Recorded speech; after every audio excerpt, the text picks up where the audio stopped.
What's up, everybody? Good to be back. As always, uh, I don't even remember if I did a stream last week or not. I don't think I did, but it's not important. Anyway, great to be back. And of course, we have the new set that is spoiled, which basically is going to mean that we have quite a bit to actually talk about. And a lot of that is going to, um, we're going to kind of do this two different ways, referring to this week and then also next week. So next week is going to be the big one. We're going to do the classic constructed tier list for the new set. That is going to be on next Wednesday. And this weekend, we are going to do our show match with Blue Pitch. That is coming up as well. I don't know the day and time exactly. I think we've got it worked out. We're about to just throw it out there to let everybody know. So um, just be on the lookout for that. It'll be this weekend. Probably it's either Friday night or Saturday night, I believe. Um, but we're going to be doing that, and we're going to be showcasing some new heroes and what they're trying to do or what we think they're trying to do, and kind of going from there. So that's the first thing. We have the new set. We're going to talk about it, and hopefully, it would be absolutely amazing. Would be if somehow LSS would, you know, be so kind to drop the BNR while we're talking. That would be absolutely amazing. I don't know if we're gonna be able to swing it. I don't know if we're gonna be that lucky, but we're gonna go for it. We're gonna hope it happens. Um, but that would be like really dope if they just dropped it right as the stream was going. That'd be really cool. So overall, we're going to talk about the set. We're going to talk about just in general. This one's going to be pretty not entirely, not a lot of structure. So if anybody wants to talk about anything, I'm more than willing to go over it because we'll definitely have time for sure. So we're going to talk about just the general thought process and my feedback on the set, the good, the bad, everything in between. Of course, I don't shy away from giving honest criticism, but I don't shy away from giving honest praise either when it's very apparent. So we're gonna go through all of it. So let's go ahead and just start with. We're gonna just jump right in. We're not gonna waste any time. Um, and we can just talk about the new set, I guess. Let me get caught up in chat. A bunch of stuff just popped up. We are here to talk about the real issue: which class identity will assassin take next? Uh, it's actually kind of funny because they have kind of been doing that. That has been a thing. And I am kind of curious of what's next. LSS was not prepared for people misclicking and accidentally banning KO. Berserker Runt instead of KO. That would be hilarious. That would be absolutely hilarious. Would CLV not being banned change how people feel about the set? We're gonna talk about that because that's a long answer. That's not a anybody who chalks that up to like 3 minutes is you need context for that answer. It's a really good question. It's a very important question to answer, and we're gonna get into all of that. I promise you. What's up? I think some of us are coming to Gear for y'all's pre-release. I'm hoping that they're not sold out. I'm gonna try to go as well. I should be able to make it. Shouldn't be too much of an issue. So, um, looking forward to seeing everybody there as always. And so yeah, let's jump in. Let's. I'm gonna give my honest feedback on the set, and then I'm going to answer that very important question that popped up in chat because it's very important. And if I don't think I'm going to gloss over it, but if I do miss it or forget to get back to it, just throw it back in chat again, and it's an important one to answer. So, well, fuck, that's a good question too. Predictions on other cards getting banned.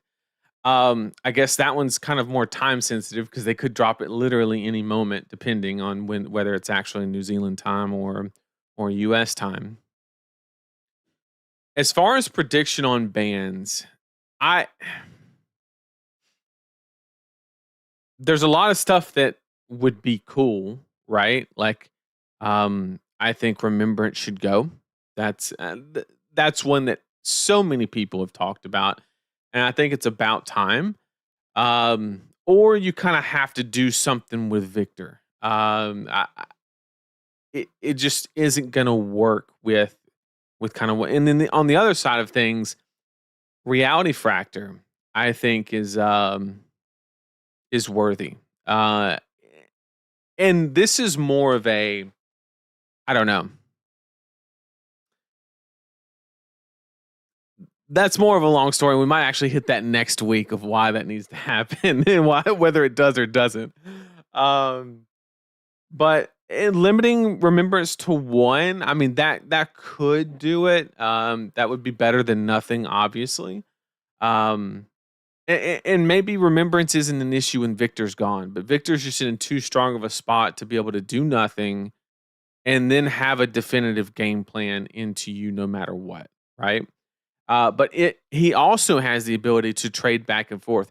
I want you to imagine a Florian deck that can like just trade back and forth, but also has that finite. Just because we saw like the super stacked Florian decks, and then we saw the normal mid range Florian decks, and Victor kind of does both really really well, and that's like a problem to say the least. So, uh, that's that's my two that I would kind of throw out there as far as what could be taken off the top. For Mario, if you take something from, because Acilio's done, right? Like, or Acilio 1, whatever you want to call him. Uh, with all that stuff being banned, I mean, I don't know what he's trying to do. So I don't think you have to worry about that. And that also gives a little bit of breathing room to Gravy and some other decks, right? Depending on how good Ziggy is, which my current inclination is that he is good, uh, the Mario problem might solve itself, right? And you might just be able to leave that one alone. It's just really like somebody threw in T-Tox just now, right? Like that's 100% valid choice to ban, right? 100% valid. But I just don't think it'll be, if Ziggy turns out to be as solid as I think. I think that you're not going to need to worry about T-Tox is my ultimate point. Okay, so let's give my automatic or just genuine thoughts on the set. So first things first is everybody's opinion is that the set is underpowered, okay? And I understand where that thought process comes from, and I don't disagree with it either. So the first thing that I want to say is with this set, I'm getting major bright lights vibes. And I don't want that to be shade. I don't want that to be anything like that. That's not how it's intended. But if anybody that played at a high level remembers limited bright lights, it was one of, at a high level, it was a very, very good set for limited. Okay. When you got into like how much you should prioritize overpower and what Dio could actually do, like it was actually really, once you got over the hump of Teklo Volson is the best thing to draft. Once you got over that, it really was a great draft set. It really was. And this is got that vibe where I think I haven't dug too much into the limited, but I've seen it. I've seen people draft it. It seems pretty good. Yeah, I'm willing to bet at the highest level it's going to be a good draft experience. A lot of that's going to depend on how the packs are breaking down and stuff like that, and how easy it is to read signals. That's going to play a lot into it. Assuming all of that is good, I think it's going to be a really good limited, you know, set. And I think to create that, they made a sacrifice. Um, and I think that sacrifice is very apparent in what it is, right? I think that overall, the card quality from a power perspective is very weak on the CC front. Not all of it. Um, but, and I- I've seen a lot of videos about people giving their opinion on why they think the set is underpowered and things like that. But I haven't seen anybody really articulate why. Why is it underpowered? What are the cards that bad? I mean, no. The cards aren't that bad on the surface, right? You take any of these cards, this is a 1 for 4, right? Now it blocks 2, technically 3, split like solid card. This has an amazing rate behind it, right? This is a really good card on the surface. I thought it was a lot better than it was. But you see what I'm saying? This card's insane, right? Nobody has articulated why the set feels the way that it does, or at least not that I've observed. Maybe somebody has. But and I want to try and take a second. I want to take a second to kind of explain why I think I've identified it. And I think it really comes down to these hero abilities. Okay. And I want to give an example. Okay. First of all, Aurora is kind of an unfair comparison, right? Because if you compare to the last Aurora, basically it's the exact same text. You just pay 2. It's an instant, and you create an embodiment of lightning. You don't have to have any prereq other than have played a lightning card. Okay, which is way easier than having a lightning flow on the board. Okay, so it's basically,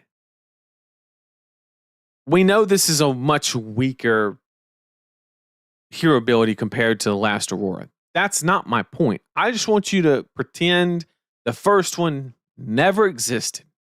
Okay? This is the first Aurora we've ever seen, and just analyze the hero ability. Okay? How good is it? How good is paying 2 resources to destroy a resource, okay, something you have to heavily work to create to get go again? That's your math, okay? Now, I want to give a comparison of that, of what you should be getting from a hero ability in Flesh and Blood. Let's go to the other heroes of Flesh and Blood, okay? Ira, 1 free value every turn. Every turn. You get a free value. You don't got to pay nothing. You don't have to do any of that. Let's walk it down. Free go again. Every turn, right? You just got to put stealth attacks in your deck. Huge inconvenience. You get to look at the top card and you can sink it. That's almost relative to the other one. Okay. +1, go again, and you get to flip into something that allows you to convert any card into a reaction and an on hit. That seems pretty good. Or a free card if you roll a 6. Okay. Syndra, free 1 damage every turn that actively, this is for those of you who are not familiar with Syndra, you should be, but this is the same shit as Ira. It just keeps the chain alive. And you do the damage with Flick Knives, and it's much more avoidance. But it's literally the exact same shit, okay? Dio, you can play cards off the top of your deck.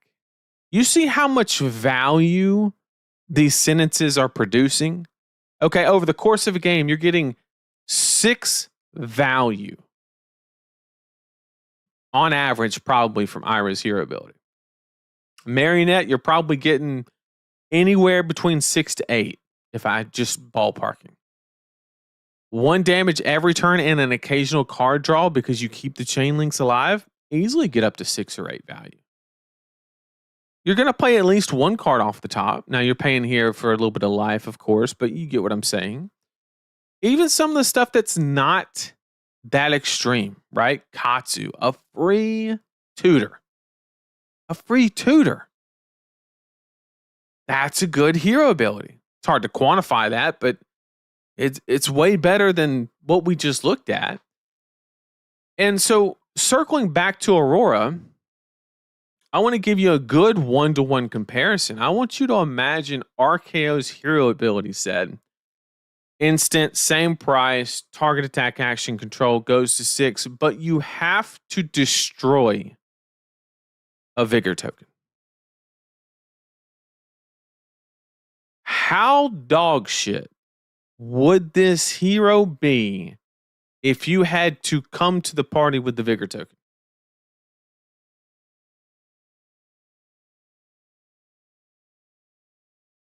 Now, with that being said, it's not exactly a fair 1-to-1 comparison because vigor tokens pop at the beginning of every turn and lightning flows just hang out.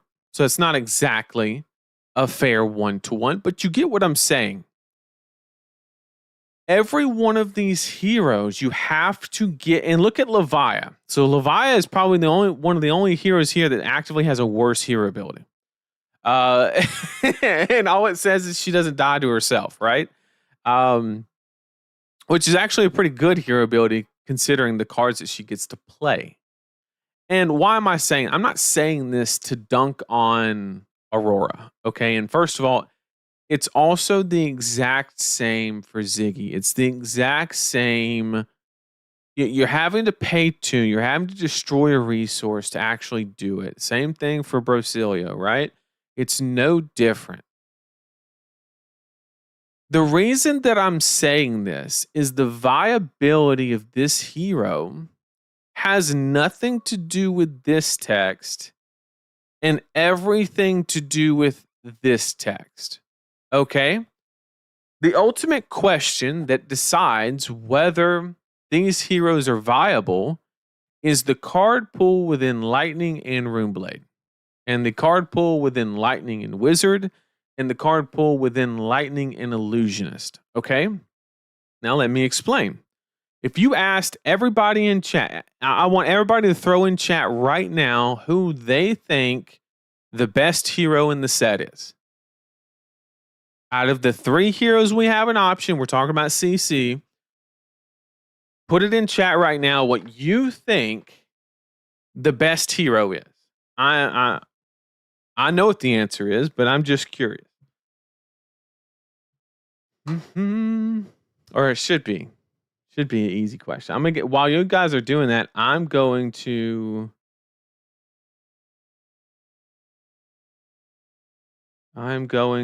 get caught up on chat because I'm way behind. Temp Kiss is an okay card. Yeah, that's kind of true. That's kind of true. I mean, how Rosilio is the best thing to draft because someone forced him and got top 8. That's early stage draft though. I think LSS should limit more cards to 1. I don't disagree with that. Draft says really good. Everyone liked the stream. I appreciate that. So it reads like outsiders on power curve. It's kind of fair. I would say I don't like the design of these heroes need this secondary resource to function. Yep. I'm on the other side of that. I think requiring the second resource was a fun way to slow lightning down and keep it from dominating like MST. And you're actually right, but I think that was already kind of done by them not being able to play elemental cards. I think that was enough.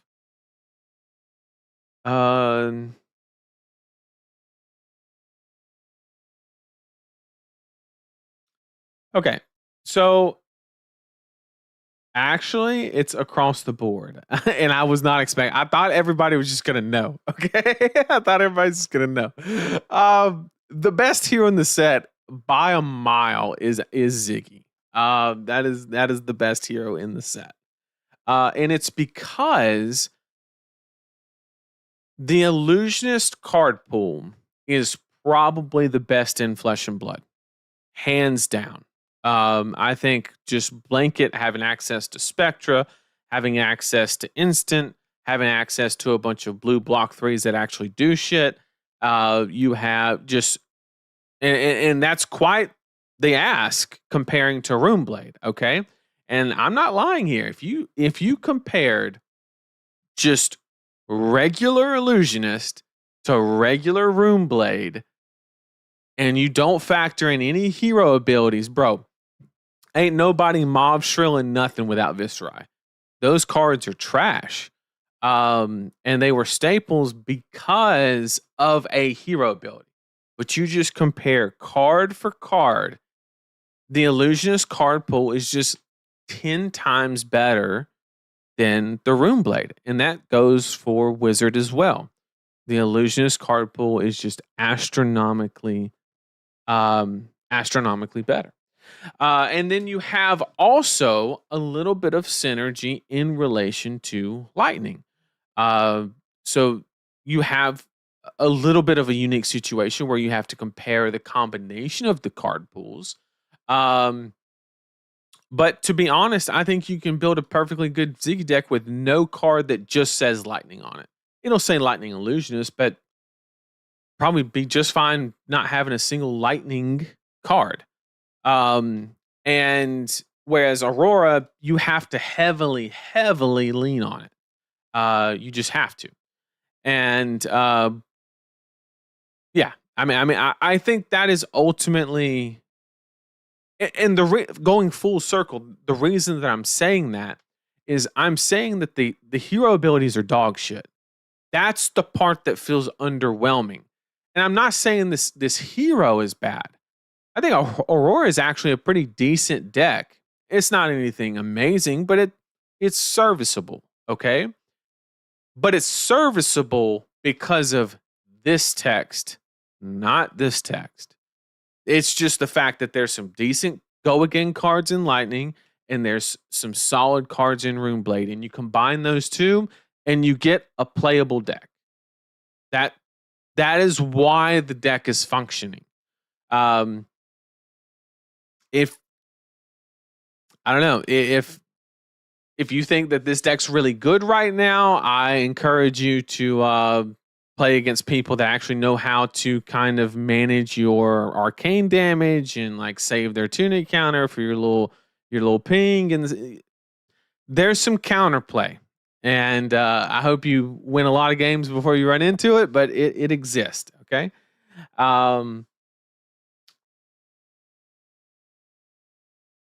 So yeah, that is not really a free tutor in Katsu. You have to well, it's not, yeah, it's you're not tutoring a free card, but you are tutoring a card, which has a ton of value. It's odd to hear you say that because most of the Illusions players I know are saying Ziggy is garbage. Well, you have to you know, I'll leave that to them for them to figure out. I don't agree with you at the moment. It's not that simple. What's not that simple? I don't understand the premise of that statement. What do you think about LSS's policy of releasing weak heroes in a set and only later tuning those heroes into actual decks? It feels like this becomes a routine since Super Slam. Okay, so this is where you gotta give LSS a break. Okay, they cannot do. Okay, we're gonna use a benchmark with a bunch of different sets. Okay, we're gonna say MST is the complete opposite end of that spectrum, right? All three heroes absolutely busted from the beginning, absolutely bananas. Okay, that is not good. That is not good. They alienated a player base in a geographic location because they heavily invested in that set, and they got burned because none of the cards were playable within a year. So it's just not good. And then we've also seen on the reverse. We've seen heavy hitters. We've seen bright lights. We've seen several examples. Super Slam. There's several examples where heroes have came out and not been good. We've seen that, and that's also not good. However, not all things are equal in the world, obviously. And if you had to compare the two, which one is worse? I would make the argument that the underpowered, putting business aside, okay, not factoring in business, but strictly looking through the lens of what is better for the experience and the gameplay in the competitive circuit of the game, I would make the argument that the underpowered set does less damage to the game than the absolutely juiced stuff, like MST. Now, obviously, there is room in the middle, but there's a reason I'm saying it this way. So maybe, hypothetically, I don't know this, maybe they came to the same conclusion that printing an underpowered set is not as bad as printing an overpowered set. So if somebody theoretically had that mindset and you were aiming for the middle, okay? Because that's the sweet spot. That's where you want to be. You want to be right in the middle. You want to be perfectly balanced. Life doesn't work that way. You're going to aim and get as close as you can, but precision is limited, okay? And there's 1,000 choices that are made in designing and developing a set. And every single decision, we can juice it or we cannot. And if you do adopt the mindset of that the underpowered set is better for the game than the extremely overpowered set, then over the course of the development cycle, I would like to believe that you're going to make more of those decisions in that direction. And you're going to end up somewhere between the middle point and the underpowered set. Now, I don't know if that's what they're thinking. Maybe next set, they're going to be like, oh, the Rune Blades are on the label, or Shadow Rune Blades, let's just juice it and just make everything busted. I don't know.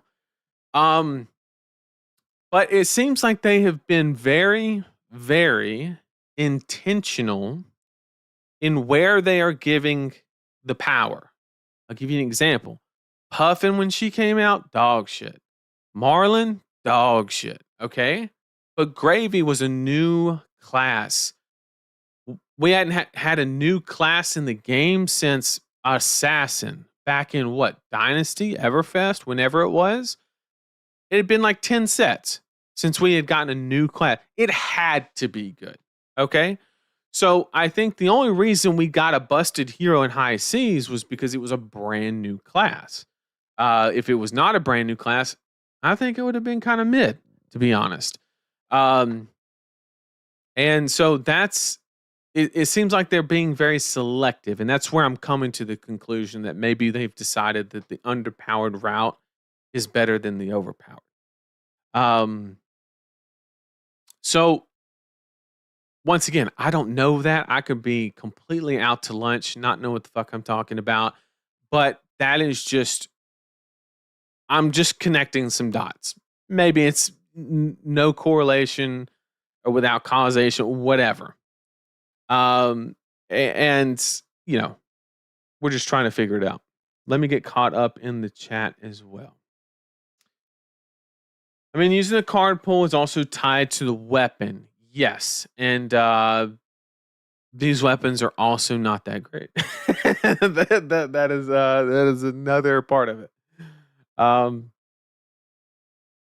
These weapons are not that amazing.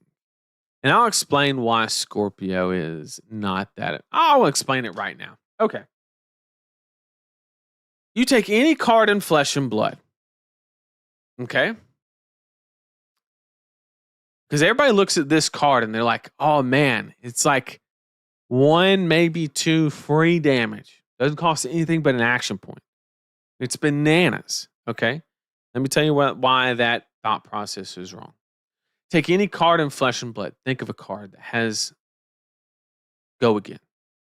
And then think of the closest equivalent card that you can think of that's relative, and it doesn't have Go Again. 9 times out of 10, if you stripped away the Go Again and compared the cards numerically, the non-Go Again card from the beginning is going to be better. It's part of a balancing mechanic, okay? So what this weapon, Snatch, is a great example. You have Snatch, you have all your 2 for 6s with on hits, and you get Scar for a Scar, right? Like that's your comparison. What is better numerically and value-wise if you didn't have the Go Again comparing Scar for a Scar and Snatch? It's a no-brainer, right? And you're like, oh, well, you can't compare those. Well, you kind of can, because what this deck is asking you to do is the delta in value between a Scar for a Scar and a Snatch. Let's say you assign 2 value to the Snatch having the on hit because it grants you a whole bunch of tempo out of nowhere. You have lightning press you can put on it. There's so many reasons to play a card like Snatch. And you want to end your chain with shit that does not have Go Again, because in the game of Flesh and Blood, it is more powerful to do so. This weapon basically says you have to give that up. There's nothing free about this weapon. If you think this weapon is free, you have a fundamental disconnect with evaluating Flesh and Blood cards, in my opinion. Because you're basically having to play weaker cards to then extract the value at the end, is what this weapon fundamentally, based on math, is asking you to do. Because you could end with a Command and Conquer, or you will have to play so many cards in your deck that has Go Again to where you can swing it. And you want to know how bad Go Again cards can be? Look at Fry. That's the type of shit that you're going to have to run when you play a weapon like this. And I don't know about you, but I would rather play just Snatch than Fry Swing with Scorpio. I'm going to keep it a buck with you. Why? Well, at least Snatch blocks. Right? At least you have a little bit of flexibility there. At least if it hits, you actually get a whole bunch of value. At least they can't take a raggedy piece of equipment that they've already blocked with and cover up your on hit. They're not even the same. So you can't just look at this card and be like, you get 2 free value. 1 at worst. Who doesn't like 1 free value? You have to look at the mathematic opportunity cost of hovering that action point. Because that shit don't grow on trees. It never has unless you play chain. That's the only time. Okay? There is an opportunity cost. And that is why what's going to happen when you try and build your Aurora deck is you're going to be like, you're going to go in one direction. You're going to be like, yeah, I need Go Again. I need Go Again. And the deck is just going to feel underwhelming. And then you're going to try and flip it to the other side. You're like, maybe I don't need Go Again that much. And it's going to feel stronger, but then you're going to get inconsistent. Okay? And then you're going to try to go somewhere in the middle. And that spot is the answer to that spot is just not play as many good cards. And it's not a great place to be. Don't get me wrong. It's not a bad deck. It's a pretty decent deck. Like, it's functional. I'd probably give her, we'll save the rating, but for next week. But I think she's solid from what I've seen. So, and this is what I will be playing. Spoiler alert: I will be playing Aurora in the show match against Blue Pitch this weekend, and you'll see where I've kind of gone with my list, and see that. But I've went both ways with it. I've tried to be conservative. I've tried to be aggressive. I've tried doing all of those things, and it just doesn't work. But I just want to understand, or I want to make sure everybody understands that the shit's not free. Nothing in this game is free. Everything has a cost, whether it be an opportunity cost, an actual resource cost, whatever the case may be. Everything has a price or a cost. And some cards are way more expensive. Way more expensive. I hope that makes sense to everybody, and I hope everybody got some value from that.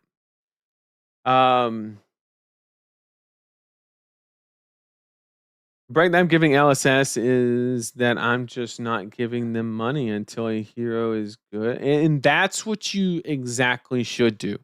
You should vote with your wallet. If you know, and eventually they will get trained that, okay, maybe they get recalibrated. Maybe they're in this zone of like, okay, the underpowered is the way to go. But if box sales fall far enough, then they'll recalibrate and then they will adjust.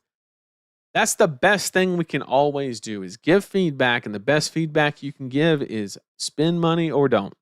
That is, okay, Google AI, tell me if Nathan likes the sin. I'm curious what it said. But dealing with a strictly worse type line and almost entirely worse weapon, so it seems flawed to say that New Aurora can be a contender by the same time. Yeah. Yep.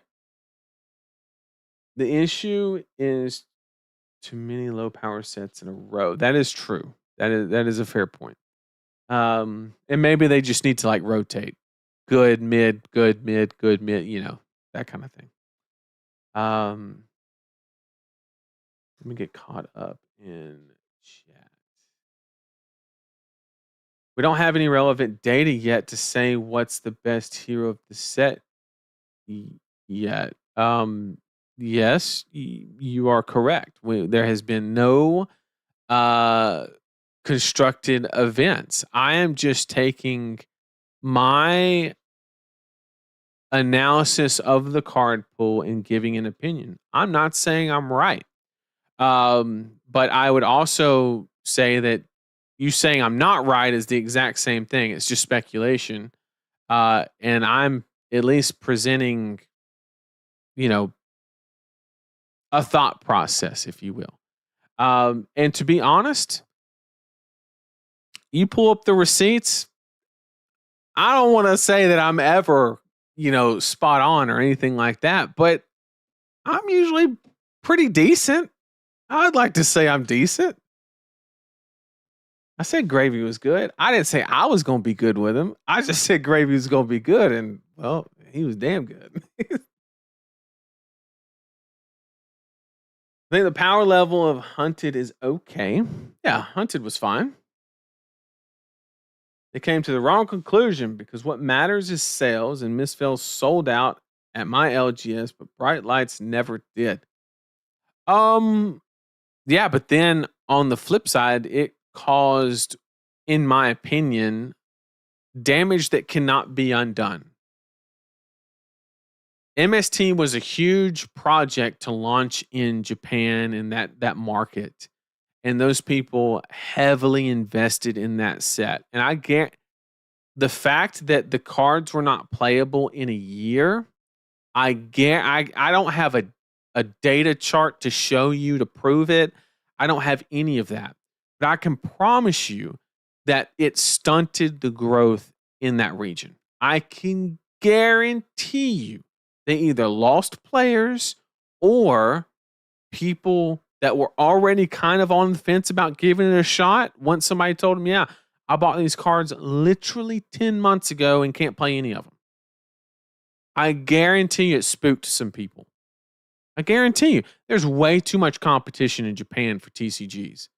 You can't get away with it. As long as capitalism exists, you cannot get away with it. If there are options, people will choose the better options. It is that simple. It is literally that simple. Or you can falsely advertise. Either one. We don't have any relevant data to say what is less worse here. Yeah, see, I said the same. You just said it better. See, I am not disagreeing that current Aurora is underwhelming slash bad. I'm agreeing with the take that the cars in the hero have access is way more relevant here. Yes, 100%. Bright lights also only had one class, so it has yes, I'm not and once again, I'm not saying that this is as bad in it. I just think the set was focused on limited because it was the return of limited. And I think that it was just a way higher priority. And once again, everything is a give and take.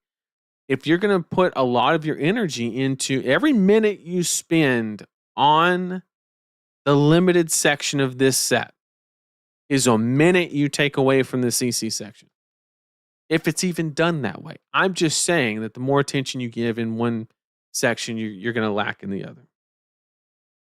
And all I'm saying is they knocked it out of the park on the limited side. So I think it's a safe assumption that they spend a little bit more time on it, maybe. Give me Shadow Wizard. How about not? How about not? We haven't had an impactful hero since Gravy, which was a year ago. People are struggling to get excited for the new set because they're just not moving the needle. That's fair. And I do agree. I want an Ice Rune Blade. Don't hold your breath. I did the same thing about Puffin and Marlin. Powering down an internal card pool is whack. Now this is where my lack of experience with TCGs is kind of the only thing that I know that's I don't even say comparable because it's the complete opposite is Yu-Gi-Oh. So if I'm not mistaken, please correct me if I'm wrong, but Yu-Gi-Oh has an eternal game, and their ban list looks like an encyclopedia, and they just power creep up. They don't go down ever. It's all next set is always the new best thing or whatever. They just go boom, boom, boom, up and up and up and up. Can you think of any card game, whether it's successful, failed, whatever? And I'm asking, I have no clue, that actively engaged in reduced power creep. And let me know if it worked. It didn't work. What were the goods? What were the bads? I'm legit asking because I don't know. This is like my only TCG other than a little kitchen table Yu-Gi-Oh.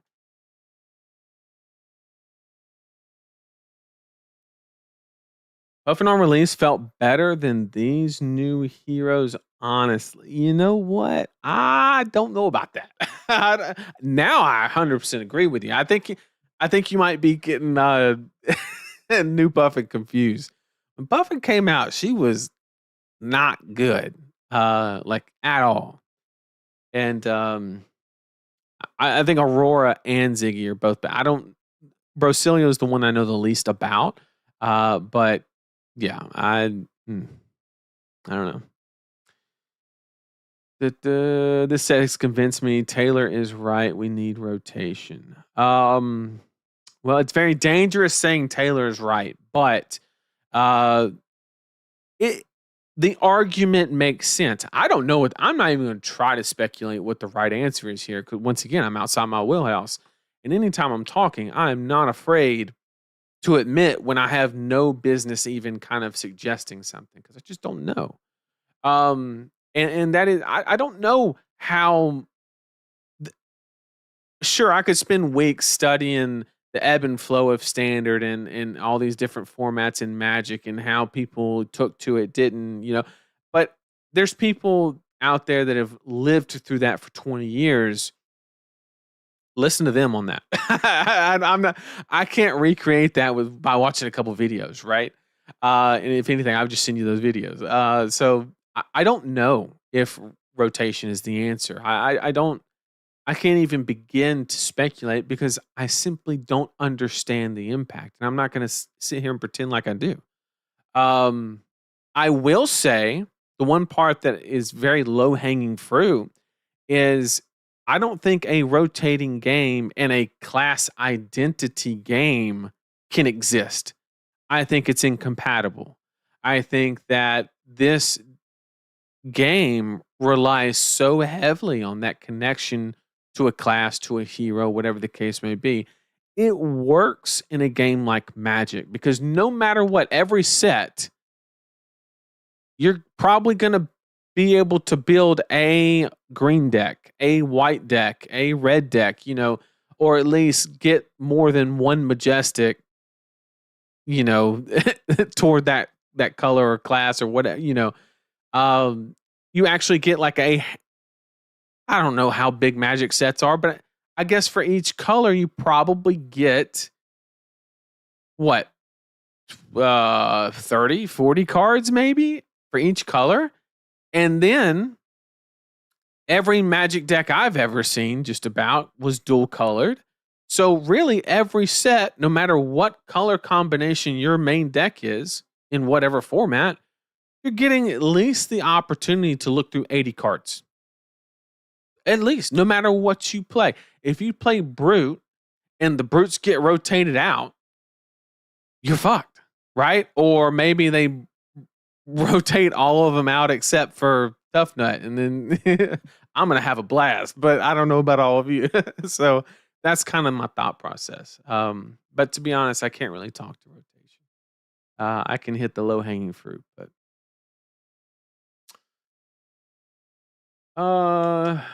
we're about to have a rotation between Victor, Prism, Dio. I mean, that's fair. Dynamo blocks his sword all day. That's so true.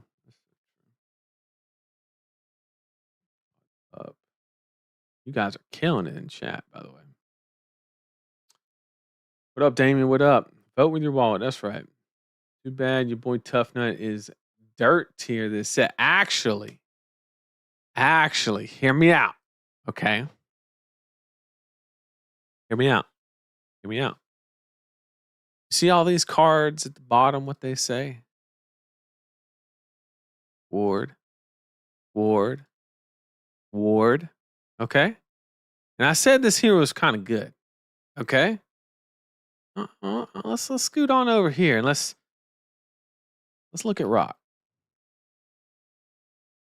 Read that bottom line of text for me real quick. Just take a gander, okay? Half of you probably didn't even know that this weapon had that text. Half of you, I guarantee you, did not even know that you cannot prevent rock damage. You can't do it. It's physics. It's just too heavy. Okay? You can't do it. So all that ward, all I'm saying, you get hit by just a chip of that rock. Imagine if every sword swing had jagged edge. That's all I'm going to say. That's all I'm going to say. Oh, man. That's all I'm going to say.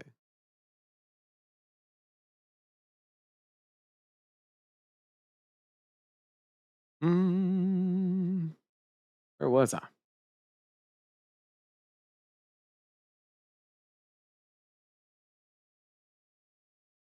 My message to LSS is please put EA cold foil equipment back in the set. I think they're just doing that to increase the desirability of the gold foils. I don't know if it's right or wrong. We got to see how it plays out, but I could understand the frustration. Nothing is free. Disagree in Luminaire. Well, that's why the card's banned. Isn't the meme that you put something in C tier and it wins stuff? Look, it happened a couple times. Okay? It happened a couple times. Okay?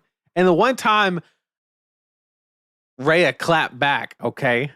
Because I remember she DM'd me and she said, hey, can I put this part into like this shade video that I'm making? I'm like, I would love nothing more to be, have shade thrown at me. Please. But just keep in the part that says, I think Icelander is my dark horse pick. So yes, I put Icelander in C tier, but I explicitly said she was my dark horse pick. And then boom, she won the back-to-back event. Just saying. I'm just saying. I got receipts all the way.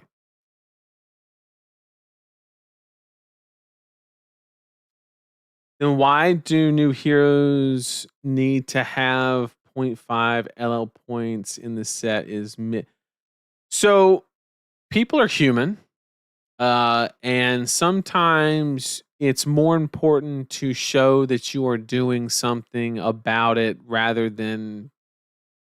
I'm not saying this is correct. I'm just saying that some people may be like, "Oh shit, we got to do something." A lot of people are upset about Aurora leaving. We got to like take a proactive step, and because I said it from the beginning that this is not the solution. The solution is just balance your fucking game. That's the solution. I think that the whole point 0.5, 1.5 thing, I think that was a knee jerk reaction, in my honest opinion. Um,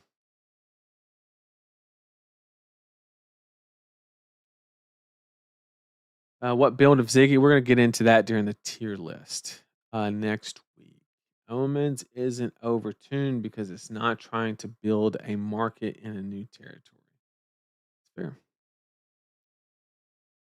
Mystic Warrior. Oh God. I think we're just seeing a new world order for designing your heroes. Release a hero without all of his tools, slowly add over. And I'm not saying that's a bad idea. I mean, it kind of worked for Verdance. She came out, she was dog shit, right? But then she got like banger after banger after banger in the expansion slot, just after another, and got really, really good, really, really quick. But I don't see any other class getting like that many heaters. I mean, just one after another in the expansion slot. Yu-Gi-Oh did try at one point at reducing power creep with links limiting special summons, but it just didn't work. But that's because you had built the expectation already. I'm curious if something had like just done that kind of as its main like thesis, you know. If rotation was the answer, our planet would be a perfect place. Science joke. Nice. Equilibrium joke. I like it. I like it. It's the exact reason why it doesn't work in Fab. All the reprints of staple cards, I'm sure set rotation would be fine, honestly. I don't know. It would not be good, that is all. What do you think about them for each set releasing like 3 heroes of specific class, but like 3 room blades, but each one being a different talent? They'll do it eventually, right? I think, but they'll do it in a mastery pack because you can't spend a whole cycle. Okay, let me break that down for you. So imagine you were to stat out every class and how many people played that class. Some people bounce around, but I'm just saying that's what they play like most of the time. For argument's sake, let's say there's 10 classes and everybody 10% of people play every class, just to make things easy. We know that's not the case. But if you make a one class set with a bunch of different of those classes in there, then you just looked at 90% of your player base and said, take a break for 3 months. And that's very dangerous. And you can't just throw them one majestic and expect them to like, hang on for dear life. Like it's just not going to work. And that's why it has to be done in a mastery set if they're going to do that.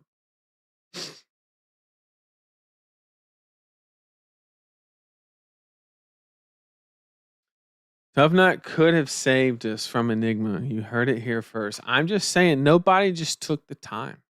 Nobody took the time. First matchup indeed. Untalented fruit pool broken. Jagged edge stone. Tough Nut. Vincent Hero Text. So I think that matchup, the Ziggy Vincent matchup, is actually, other than maybe the Ziggy Victor matchup, is actually what will like the entire meta will hinge on that matchup. It's actually very important how that one plays out. And I think there's so many different levels of counterplay, like there actually is. And I'm curious, like, how it kind of lands. Brewing with Ziggy, and there is incredibly powerful things that you can do. I don't know yet if this set ends up being underpowered, but the amount of criticism I'm hearing 1 week after release seems wild. Yeah, I mean, a lot of people are just jumping to conclusions. That's 100% it. But there is some validity to it. And part of that, to your point, is a lot of it could be, I don't know, just opaque and not really, it's a difficult set to put together, right? But we've seen that before. Like MST was not the easiest to put together, but man, it just got off to the races, right? Like we just figured it out. We have a lot of players in the game. Like this stuff should not. We should get. We're not gonna like create the best Ziggy deck in a week, right? That's not gonna happen. Same thing for all three heroes. But I think we should at least get to the point to where, all right, we got two or three different options, and this is kind of like the realm in which they exist. I think we can get to that point in a week. And the question and we're also speaking in a matter of floors and ceilings, right? Because if the floor is high, then the perception is that the hero is good, although the ceiling could just be right above it. But maybe this situation, the floor is low, so it's perceived bad, but every hero might have a really high ceiling and they're actually pretty okay. So it really just depends on how they kind of land out. But good observation. Um, it's not a matter of if the decks in this set are powerful. It's simply, are these decks more powerful than the existing strategies? That's a good point. That's all that. That's literally all that matters. The Briar Sage deck is released. What cards do you think they can ban outside of it to keep her in check? Uh, None, and that is why I unfortunately voted for her in my bans. I know during a couple weeks ago I said I was going to vote for Kano, but when I did my stream, I didn't factor in the fact that they literally admitted to us that they were going to unban Burn Up Shock and Lightning Press. I have it's got to be like 3 or 4 foot giant card of Briar sitting right to my right. Huge Briar fan, played her from day one she came out till last day she left. Never stopped. Love the hero in and out. But I had to vote for her because I thought that was what was best for the game. Because I didn't want them to have to unban that stuff and then her come out and just dumpster everybody with Lightning Press. People are already getting frustrated and still frustrated without Lightning Press. So I was like, you add a whole new Lightning set with Lightning Runeblade cards, you think it's going to get any better? Oh, hell no. You're not going to ban none of the new cards. I'll tell you that much. They won't touch a new card. Banning her pushes the problem down the road, Sally. No, it actually doesn't, because the reason that I voted for her was in their last BNR, they actively said that they were going to the first season in which a precon is released, that no card will be banned. Well, I'm assuming Briar's probably going to get banned during this season. So then next season, they can actually ban cards in the precon. They can ban Burn Up Shock and Lightning Press and get her back on track. But basically, we had to be proactive because they told us this is what we're going to do, which sucks ass because they literally said, oh, you're going to have to vote for this because we're not going to fix it, which is actually bullshit, but that I digress.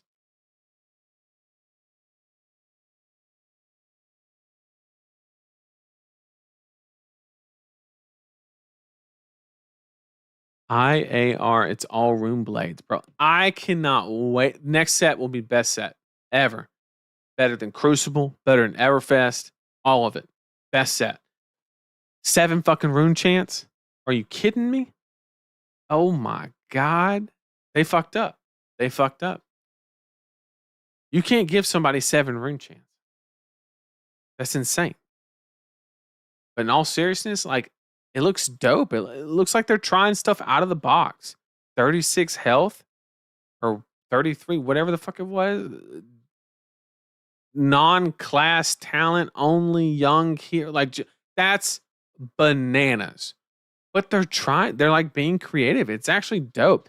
And to be honest, you know, I don't give anything. I don't give a shit about anything on the card. Something that's always bothered. I've never been a lore person. I'm gonna keep it a buck with you. I've never really just given a shit about it. I'm that person that I'll play an RPG and I'll skip the cinematic scenes. Like there's a few where you literally can't like because it's so like Expedition 33. I watched all that shit. Um and like Baldur's Gate and stuff like that, of course. Like you got to watch those, but everything else, nah, fuck skip it. But why was I saying that?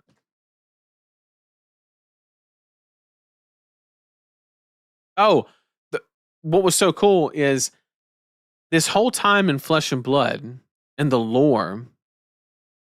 I've seen like the Tremor of Irathi or whatever it's called, and I've seen like some warriors cutting some shit up, but I've never seen what everybody's been in a fit about fighting. You know what I'm saying? Like I've had it in the back of my mind that there are bad guys, right? But now it's like actually clicking. It's like, oh, those are the ones we're trying to fuck up. Like it's just I don't know. It seems like insignificant, but for me, it's like for 10 sets, I forgot we were actually fighting something, or had like I thought we were all just like fighting over dinner or something, like between all these hero stories and stuff like that. But now I'm like, oh shit, okay. I'm probably on an island with that one, but I'm just explaining. I'm just explaining. Uh, Bolton? No, we're not going to talk about Bolton. We talk about Bolton every time, and it always ends the same. Is a Bolton go to 0 for 5? Go again. Yeah. And what do you do with it? People gotta have time to break the set. That is fair. That's fair. Was Omens an excuse to bring back Aurora? It does seem forced. It absolutely does seem forced. I don't know if they want to bring back heroes fast because the LL too quick, or will we have Zen already? It seems like they're picking and choosing, to be honest. If we have to wait for every hero 4 to 9 months to get good cards and be playable in CC, then why do we need to buy the new set? Well, that's the secret. You don't. You don't. There's no incentive to buy new sets. I agree. For talking to somebody who always buys singles, I used to be a box buyer, bro.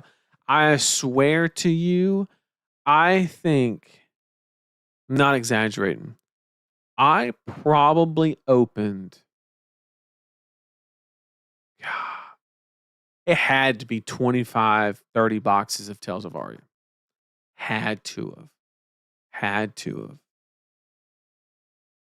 Took hours to open all of it.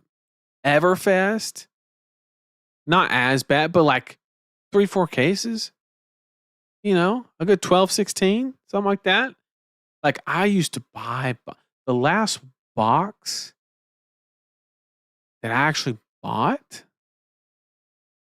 The last box of Flesh and Blood that I purchased was High Seas because I couldn't get the damn cards by Nationals. So I got bamboozled. If it wasn't for that, it would have been a year before that. It would probably be like Outsiders or some shit. But yeah. Oh, don't get me started on the High Seas Nat show. Yeah, let's have Nats on release day. Let's do that because people don't need cards. Play games in the Flesh and Blood, but not with the cards you don't have. Anyway.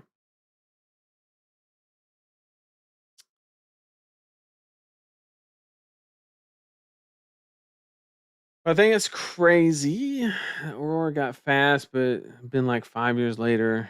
Yeah, and that's what I'm saying. There's just, Dromai. I think they're actively having to solve a crime. I don't think they know how to develop her or design her. It Think about how much of an issue it is to not have the hero text be the exact same and have a functioning hero. Where are you getting the ash? It's got to be on the hero card. How you you see what I'm saying? Like, it's a very hard design hurdle. I think that's what's limiting Dromai. Same thing, honestly, for Icelander because they seem very scared of ice. But I think they're just patient on Lexi because everybody was tired of her and they're not in a hurry. But it's going to be a legal deck for those cards when she comes back anyway. That's true. Doesn't banning her now mean she's going to be legal with Press for Worlds? No, because then they'll be able to ban it then. It's only the season in which the pre-con drops. When we go to the next season, that rule is no longer alive and they can ban whatever they want out of it.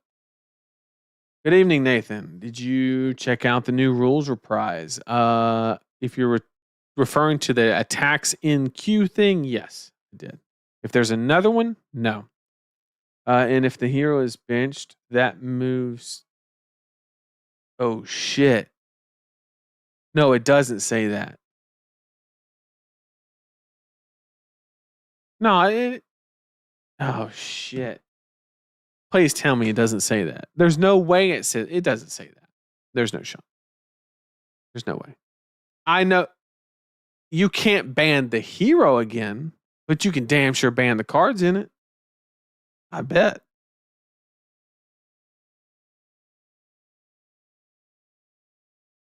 Oh shit, am I fucked up?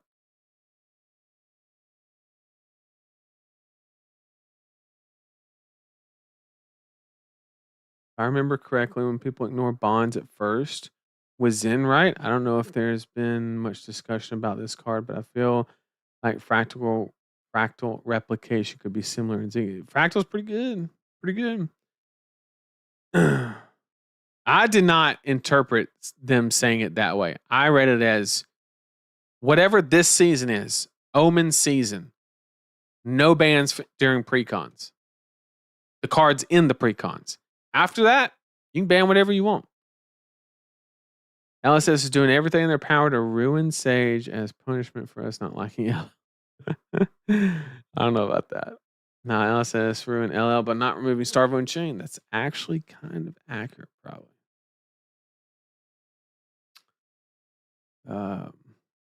You're my island. No, Brick, you are. Omen is 100% the knee-jerk reaction to Aurora LLing. That's my theory. That's my theory, 100%. They said, "Oh shit, we need a replacement. We could make a standalone product that makes a lot more sense, but let's rush out another Acilio because that's what everybody asked for." My theory is set 20 and 21 will be a two-parter from Monarch 3 to expand on the hype. Set 20 all shadows, set 21 all light. So that sounds awesome. Don't get me wrong. However, once again, like we mentioned earlier, think about how much of the player base you're alienating by having half a year with nothing but warrior, rune blades, and illusionist and brutes. You see what I'm saying? Unless they have the ability to go outside of that, and then sure, maybe they do. Like, I don't know. They could bring in like light warrior, but then that's warrior again. They already did that. I literally forgot about Bolton, bro. Holy shit, forgettable.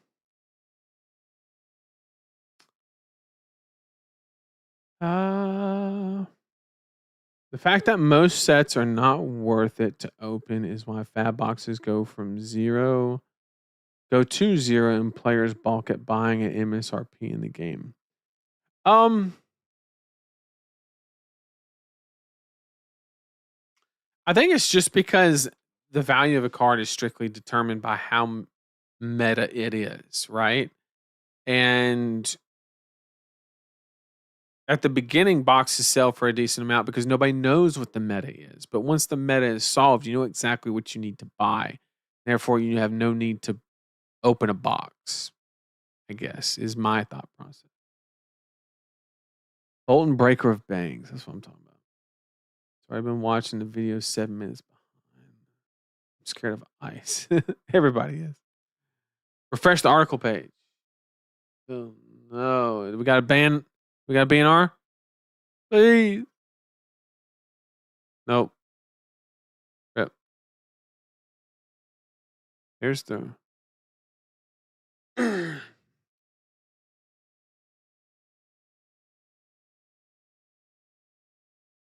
Are you talking about this one? May 28th? When they drop this, and why is it out of order?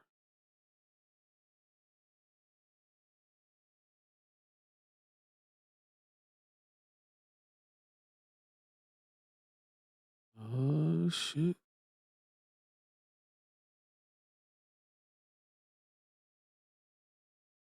Back from the gym with a Celio. High interaction instance and trigger. Really? Oh my goodness. Does Aether Flare increase both arcane damage effects and Echo Flash? No.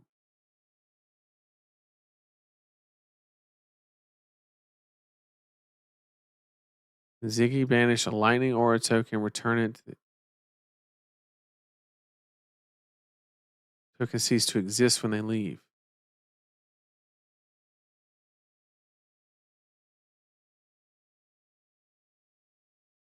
How relevant is this? Somebody break it down like I'm 4. I don't care about this one because it's wizard.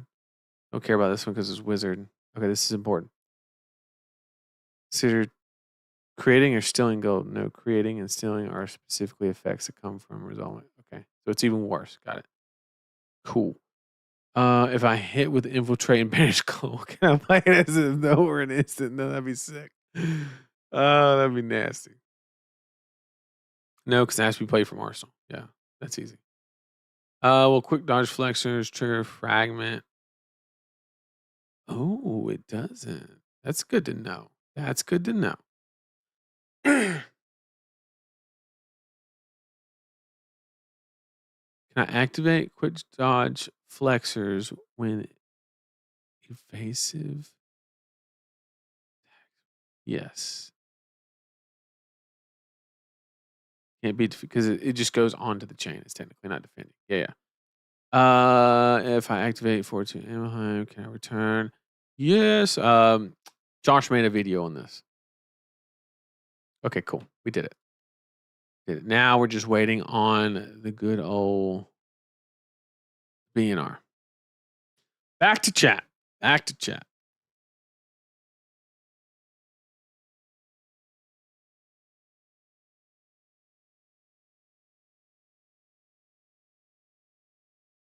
You're wrong about that, Nathan. The precon is legal for 1 season without bans. If the hero gets banned, the precon will be legal as is in the season that they are unbanned. Okay. I apologize, Jen. I fucked up. Or am I big braining it and trying to win worlds with Briar? I'll leave you to figure that out. Got him. The backup plan. But for real, I fucked up. uh, my theory was that this is meant to be a winter set, but Aurora LLing calls them. It could be. Pretty sure that with the Speed Aurora LL, you said P'd, not Speed, but yeah. They were worried about Celia would be gone by now. I don't know about that. I think they just had to like put something in there. Bro, Cilio's giving me like Betsy vibes. Like, oh shit, what's lightning? What can we put in here? Fuck wizard. And they just threw him in there. They didn't want to make another lightning wizard.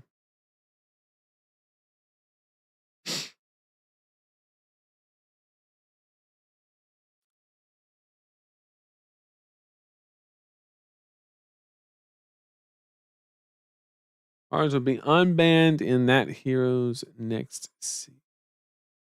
That's crazy. Yeah, I fucked up. Yeah, we goofed. We goofed. My bad. I'll take the blame for that. I just ruined everybody's world championship. My bad. My bad, bro. Oh god. That's funny. That's good. That's real good. Oh no. I'm personally tired of LSS catering to people who spent $20 to $40 on a pre-con versus people who want to invest in the competitive environment band sage stuff. I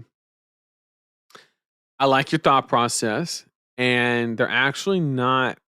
This is the misconception. There is you are right, but you have the person wrong. They're not protecting the person that spent $20 to $40. They're protecting the store from not being able to sell to the person that's trying to invest $20 to $40. So yeah, they're protecting the stores is what they're doing.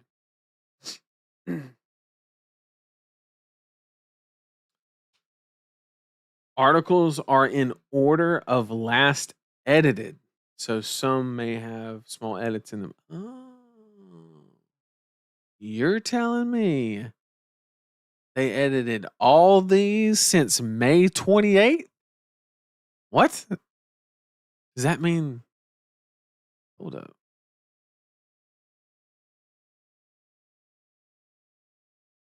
Oh yeah, they probably updated the precons, chapter 2s or whatever they did.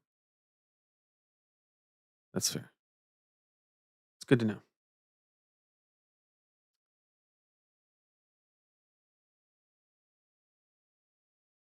Ocilio is the funnest of the 3 in limited. It's probably pretty fair. New Ocilio seems like aristocrats in magic. I don't know what that is, so I don't understand that reference. But I hope people in chat do. Nathan goofed because he thought LSS would do something smart. Well, my bad, my bad. See, what happened was, well, at least we will have unbanned Briar to compete against Chain. See, that way we make Chain even more of a problem. That was also a side goal is, if they don't really balance Chain, it's going to be a real big problem now. And they're going to have to answer for it. I'm thinking they will continue Chain's ban. Nah, I don't think that's it. I think what they're going to do is either a very heavy errata or they're going to just like ban him from the game, like in LL or something. Like just he's just not meant for it. Like that's you can't ban 8 cards. That's what it would take. Probably more than that, to be honest. Like you would have to hit so many damn cards.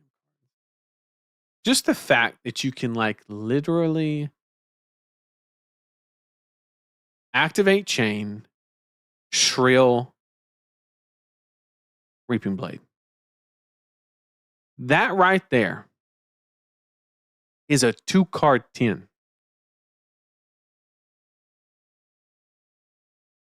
You made an aura because you made a soul shackle. It gains go again. 7 and 3. 2-card 10. And I just named a shitty ass rare. It's not even rare. I think it's common. You have no clue the shit you would have to ban from Chain for him not to be absolutely busted. You can barely get 4 value a card, much less 5 in Sage. 2-card 10? No says I. Everyone just handshakes. We never talk about him or play him again. I would love that. And don't get me wrong, Chain is my second. Nah, I was close. It's definitely Briar, Viscera, then Chain for sure.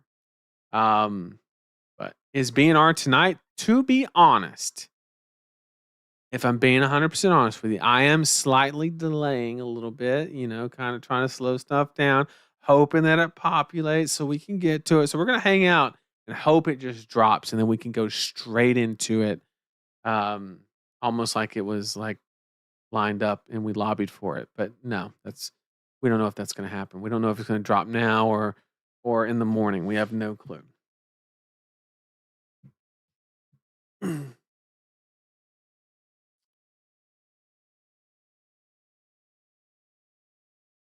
Note an article like the rules reprise can be hidden, but oh, that's a good point. That's a good point. Yeah, they used to do that a lot where you would see it be like grayed out and then they would just unlock it or whatever the technical term is for that. They would just do that. I've heard some people say this golden age thing. I have no clue what that is. I have zero idea. I don't ever until the format comes out of LSS's mouth. I'm gonna keep it a buck. I like Project Blue. Didn't care. Silver Age, okay, I'll play it. Like, I was just like, I have to have like a reason. Like my time's already limited, so I have to like, all right. I would love to just sit back and play Flesh and Blood all day, but I just can't.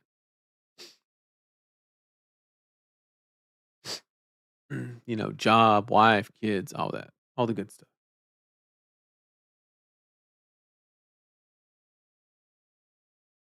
The pre-cons was the best opportunity to fix Shane. That's a good point.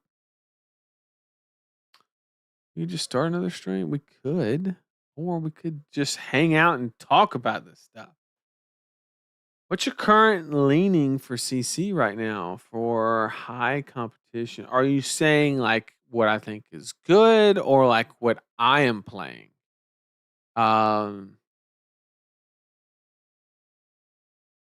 I guess if you're asking me what I think is good, I need a little bit more time to put the pieces together and see what it is impacting what.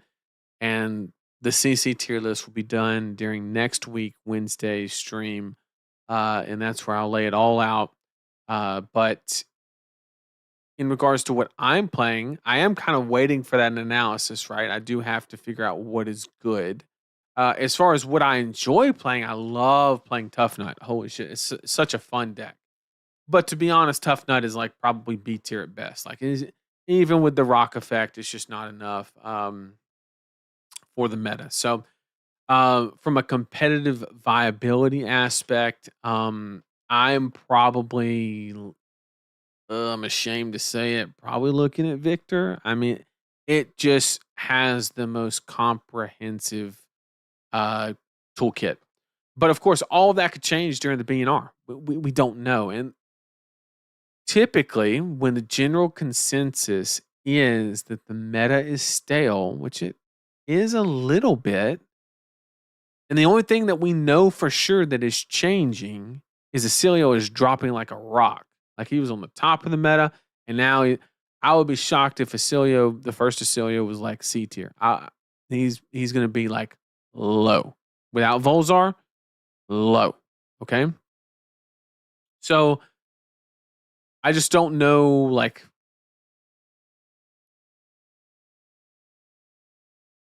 when with that leaving, is that enough for a fresh meta, especially if we're worried about the new heroes not having an impact? Those type of environments are kind of ripe for that. We're going to ban stuff just to kind of shake it up. So I'm interested if they actually do. Um, you know, I'd be shocked if they actually do, you know, change that.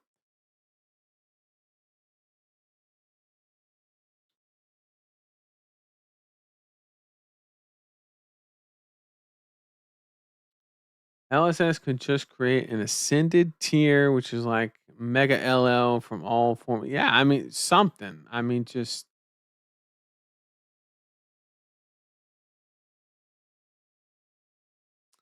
Golden Age is LL, but no chain or Starbucks. Sounds good to me.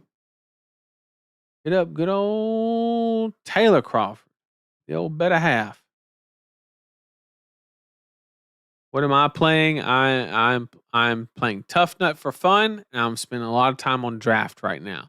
And I'm waiting for the BNR announcement to really like dive into a CC hero.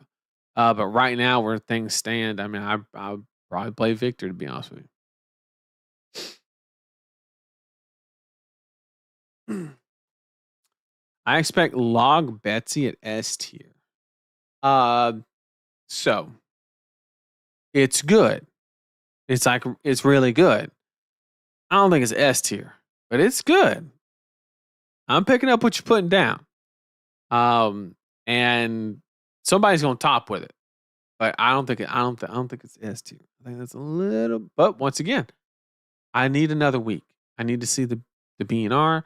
I don't know if anything's gonna change the BNR to put Betsy in S tier, but you see what I'm saying? But who knows? Anything's possible. Educate me. Someone who started post Briar errata. What is stopping a chain errata? Okay. So erratas, anytime that you make a big change like an errata, it creates friction. Okay. And friction is the best way to explain it is how inconvenient is it to play your game? That's a simple way to explain friction. Okay. And when you create an errata in a physical, in an online game, it literally doesn't matter because from that point on, that's what everybody's reading. But when somebody's like, hey, I want to build this chain deck, and the hero event says this, and then they show up to an armory, heaven forbid, a calling or a showdown or something, whatever, a pro quest, whatever it may be, with a chain that it doesn't even do what it says. Like imagine if somebody brought a Briar from back in the day and thought they could just keep making embodiments and they built their whole deck around split damage, multiple embodiments. That would be embarrassing. That's friction. That is, you can't expect for everybody to have the foresight to know about that. What if they're just getting into the game? What if they just play Talshar like that's their only exposure? They don't go to armories, whatever the case may be, Fuck, gas is fucking $5 a gallon, right? Or 4 or 5, whatever. If that's not a reason not to go to your armory, I don't know what is. So you get what I'm saying. So the real reason is that erratas create friction. And it's the last ditch effort. In a physical card game, it should always be the absolute last. And we're talking about like a major difference. We're not talking about changing the phrasing to make it more clear. That shit happens all the time. We're talking about like fundamentally changing how the card operates errata. That is like a last ditch effort,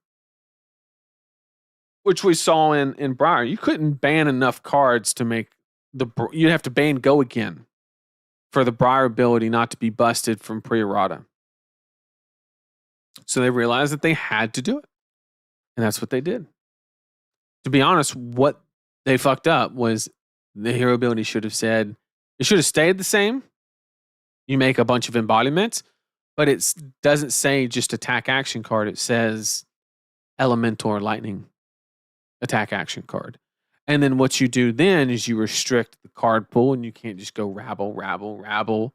Scar, scar, scar. You lose a lot of the glue that kind of held the deck together, the E strikes and the stuff like that from the embodiment perspective. But the more that they lean into the card pool, you get rewarded. That's good synergy. So that's where they honestly fucked up.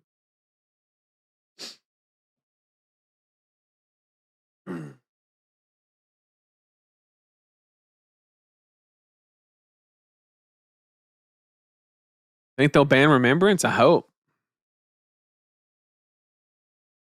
Acilio got even stronger after the ban. Get Curtis, get the fuck out of here, bro. There's no way you lose CLV and Bolzar and you got back. Astral Bridge, great card. I'm not going to argue that. But Bolzar, the shit that was just dealing 10 damage, not even remotely comparable.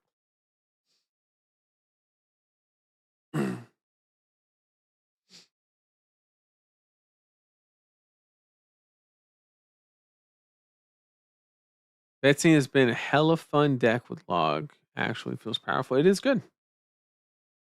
It's wild that we don't have a BNR yet, considering Nationals is so close. They they just love fucking with US Nats. Like either release the set the day of, wait till the last second. I mean, you're 100% right. We got like literally 2 weeks. We have 2 weeks.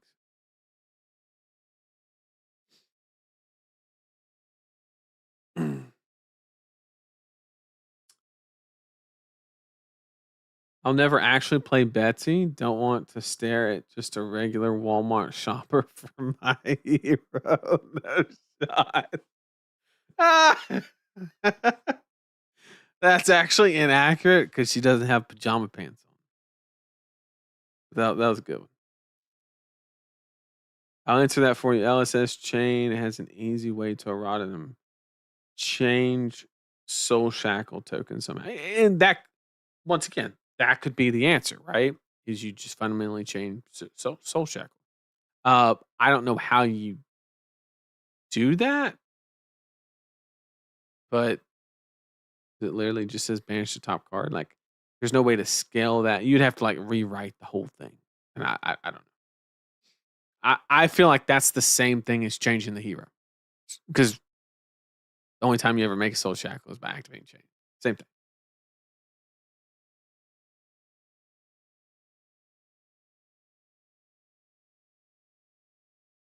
I do kind of hate how much LSS is afraid of making the game slightly more inconvenient so they don't do really good ban ideas. Everyone has a phone, they could just look up changes. Um to a certain extent, I do agree with you. Um I I do want to play devil's advocate on that because fundamentally I kind of agree with you. But I want to play devil's advocate a little bit. I think that the area that LSS is concerned the most about is new player acquisition. I think LSS is not concerned with a 4-year veteran of the game. They're not a concern. I'm just letting you know now. You can see in their product design, you can see in everything that they're doing, the actions that they're making, the choices that they're making, at least from my observation, that the priority is getting new players into the game. That is their number. They made a whole format for it. They're all in. And that's that's why I think they're valuing the friction so highly. Is because you're right. For somebody that's been playing the game a year, 2, 3, 4, whatever the case would be, will not change anything for us. We'll be like, okay, that's what that does now. Next, it's the new players. That's who that impacts, and that's who they're making the most effort to convert, to acquire, whatever you want to, however you want to phrase it. And maybe that's why they're, which I'm not saying it's wrong. I'm not saying it's right. I'm just saying that maybe it's justified, that they are prioritizing new player acquisition because the game's got to survive. That's the priority number one, or none of us are playing it. Not saying the game's dying or anything like that, but I'm just saying that is a priority.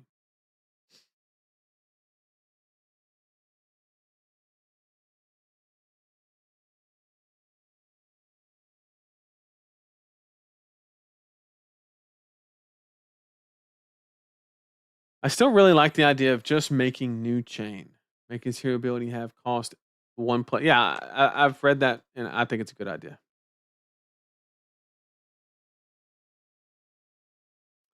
Felio will probably be good. It was doing work at the AGE tournaments. Could be.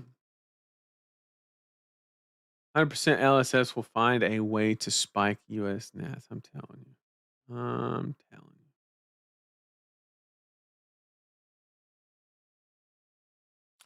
Make Soul Shackles have the same text as Lightning. Nothing. Oscar the Grouch. Oh no. Okay, they can drop the BNR now. Thanks. Yeah, I'm gonna give them till 10. I'm gonna give them till 10 to drop it. I'm more than willing to hang out until then. If anybody has anything else, throw it in chat. I'd love to talk about it, discuss it, give you my good, honest opinion. Let you know if I have no fucking clue. If that's how it actually is, more than happy.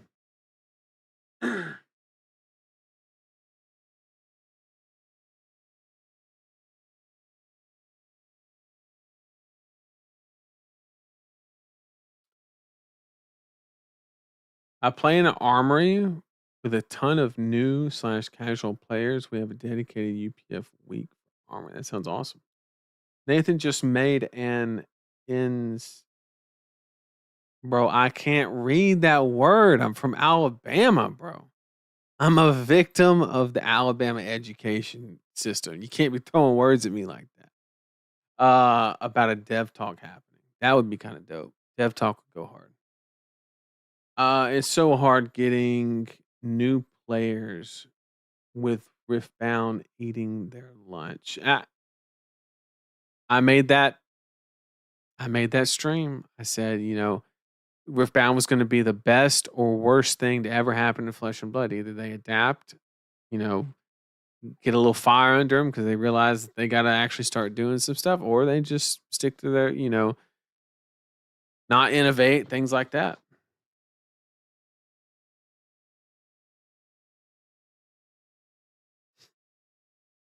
So they are super dedicated to new players, but also are extremely afraid of impacting the secondary market. Well, damn, that's a good point because if they only cared, they would just you're right. If they were concerned about new players, they'd make it as cheap as possible. They would just run the shit into the dirt. So maybe that's just something they're not willing to compromise. But I mean that your logic is absolutely sound.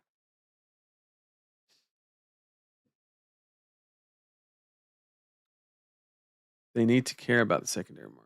Yeah, I mean, once again, I agree that they do need to care about it. But to their point, if that was their number one priority, maybe they would have reprinted a lot more than they actually did. And they did just literally create a whole reprint set. So maybe they just didn't print it enough, or enough people aren't opening the boxes, or whatever the case may be, or it was too expensive. Maybe there was another mistake in there, but they literally just tried to reprint the shit out of it.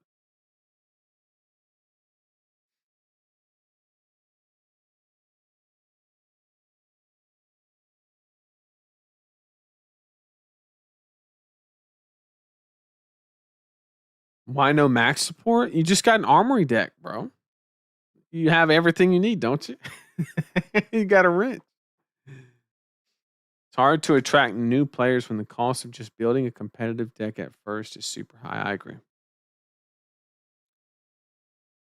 What about their decision on making another Fabled like that? So, I, first of all, let me set the record straight. That Fable is not that good. Okay, it ain't no Riches. It ain't no Ataya. That's is literally the worst Fable they've probably printed in the past year. It's not that good. It seems necessary, but it ain't that good. Okay, and let me explain this. Let me explain it. Trench was necessary for Riptide, but Trench was never expensive, especially after Lexi left. So just because something is necessary does not translate to it being expensive. It solely relies on how much of the meta is represented in the heroes that need to run it. And I don't even think it's that necessary, to be honest. I think people are overreacting on the Fable, to be honest. The new Rhino card is actually insane. I agree.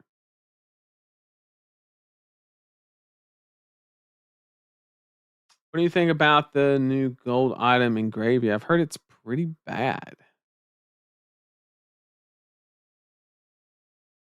but I've heard that it's bad, but it's necessary for like gold gen. But once again, I'm not that heavy on Gravy, so I don't actually know.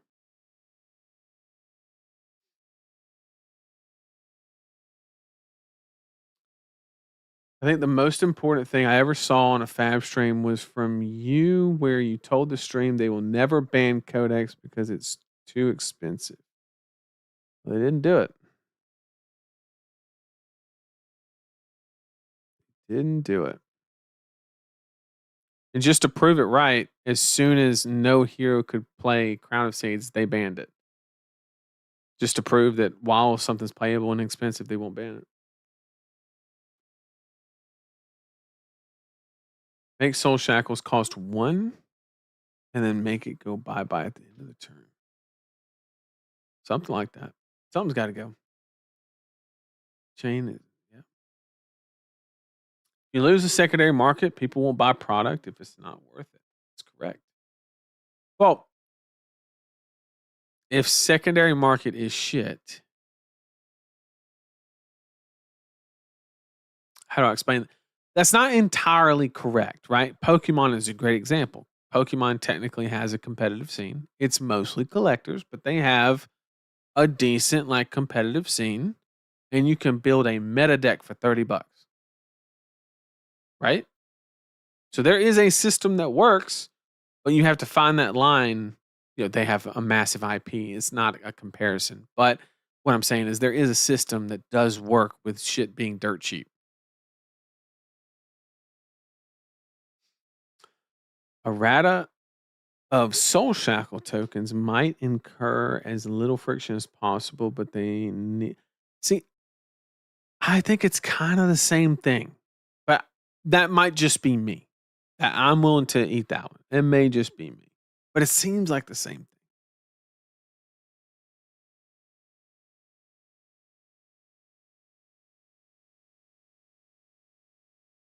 I think they really need to focus on local game store support. Right now, there are very little reasons to support local game stores, as the good promos are exclusive to certain online stores.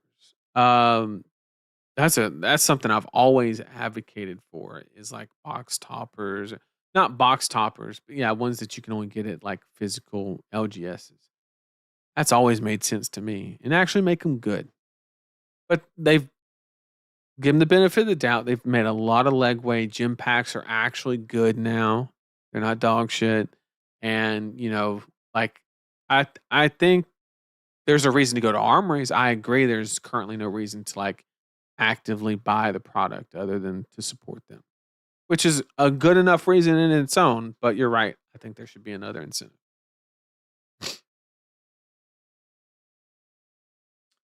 The reprints weren't a serious attempt from my view. I agree. I agree. People complained about Shelter being an M on release and said, well, we'll do one better and make it an L. He's kind of right. He's kind of right, though. LSS has definitely brought down deck prices with all the reprints, but Fab decks are still twice as much, more than twice as much, in my opinion. Aurora deck list soon. I will drop it right after, or you'll see it during the Blue Pitch show match. That's what I'm going to play. And that's the hero I'm going to play this weekend. And then I'll drop it in our Discord directly afterwards.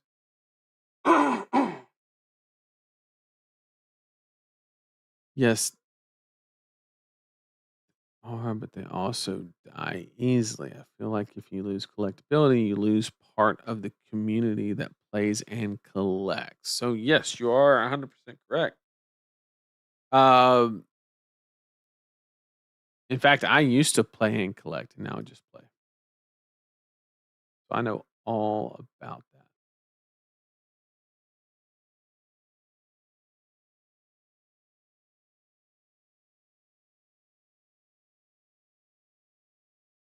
I don't know if Fable C's playing 3 heroes, in my opinion.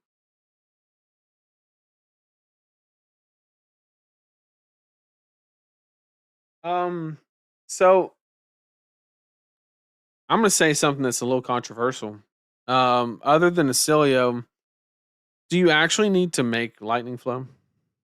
I'm gonna keep it a buck. Do you actually need to?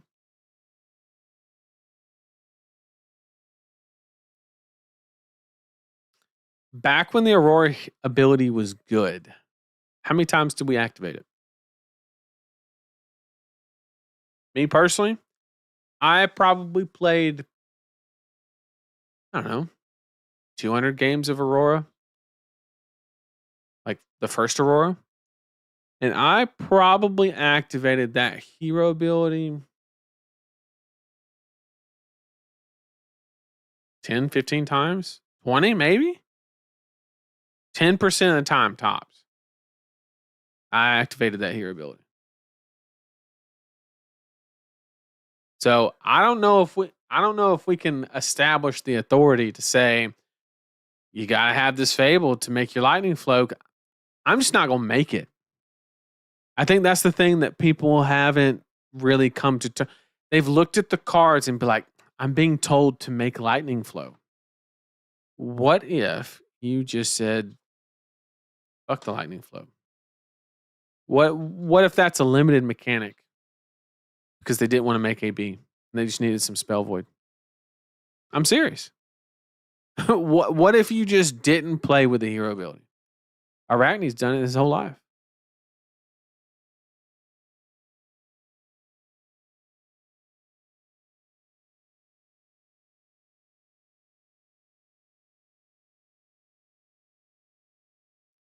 Went back to Riftbound recently. Built a new deck for about 60 pounds in Riftbound. That's insane. It's only a few cards off the top tournament deck. Dang. They fixed that real quick. It used to be bad. I think it's less about the fact that Voltaris is not a good card and more the precedent continues to set for Fables. They keep printing. I mean, I'm gonna keep it a buck. It's got Master Cog vibes. Like all the heroes could use Master Cog, but they're not going to. uh, but yeah, I hated the idea of Ataya in Riches. In fact, I protested Riches so much I still don't own one. I just refuse to contribute it, to be honest.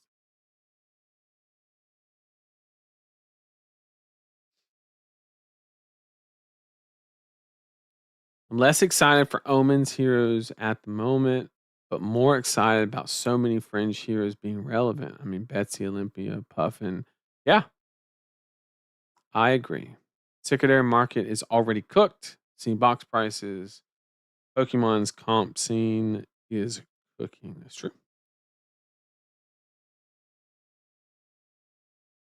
Is the BNR confirmed tonight? It is not. It is not confirmed in any way. We are just hoping and praying for the next 10 minutes, hoping that they drop it so we can just break it down, talk about it. But nothing's for sure. We have no.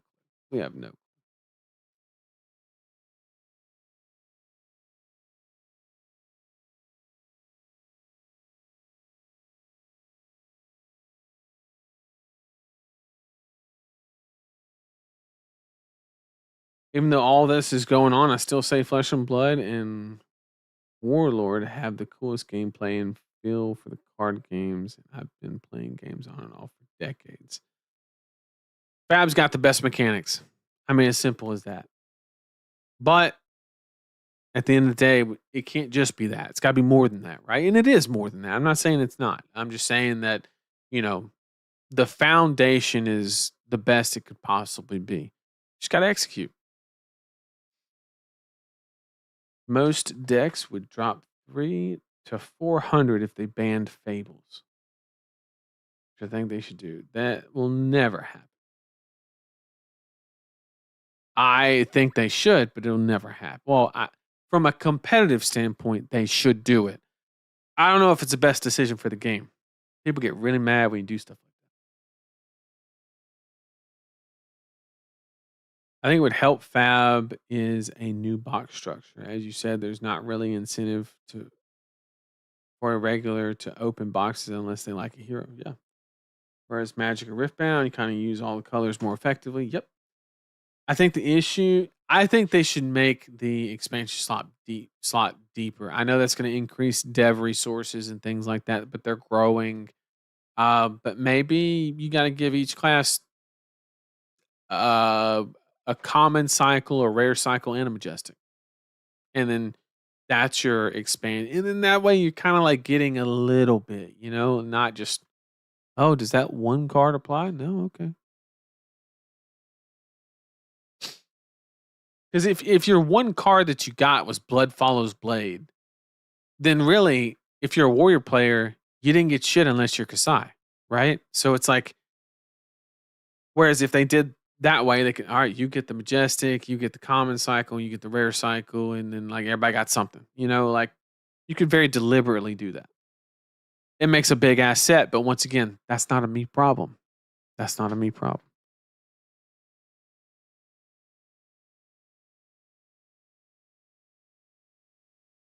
I just hate generics.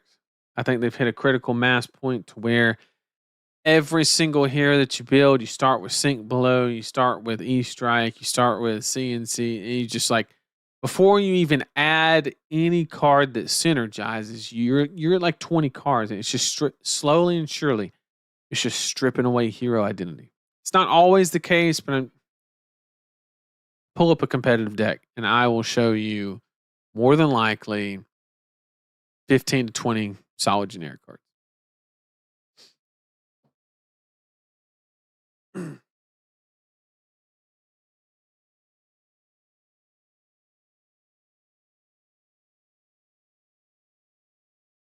Are hit rates really that bad in Fab? I don't think that's the issue.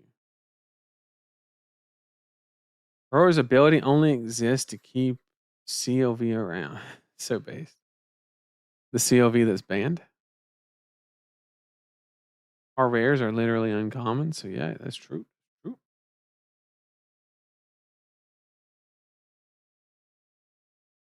I don't disagree that Aurora can't opt out of flow tokens, but it is list dependent. Of course it is. What do you think about Nimby and Aurora? I think it's one of the only ways you can do something extremely above rate. That's what I think about it. You should put it in your deck. Really tragic outcome if none of the new heroes want to use their signature weapon or their hero text. I didn't say it was good. I'm just saying don't be surprised if that's how it ends up. It's still insane to me that you can play a hero and basically never activate the hero ability. I don't disagree with these sentiments. I'm just saying next time you're brewing, ask yourself that question. What if I just said, fuck the quest. I'm not making this shit. I'm just gonna do my own thing. And I'm just saying.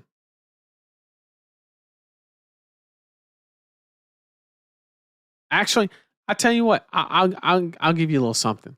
With my deck, I didn't say forget the flow tokens. It's not what I did. There's some cards in the deck that make flow tokens. They're not like super important, but there's a way to make some. What I did was I said, you know what? I'm just going to use the flow tokens to keep this shit around for as long as possible. And that way I get a guaranteed one value from every flow token. I said, that's my solution. I'm not going to pay resources to get Gogan. I'm going to not pay resources, keep a clean curve, and get more damage by this shit staying out there. That's what I did. I didn't say fuck the flow tokens. I just said I'm not gonna prioritize them. I'm gonna only play the really good cards that make them, and then I'll just keep this shit around. That's what I did. Little tip of the hat to this weekend when the list drops.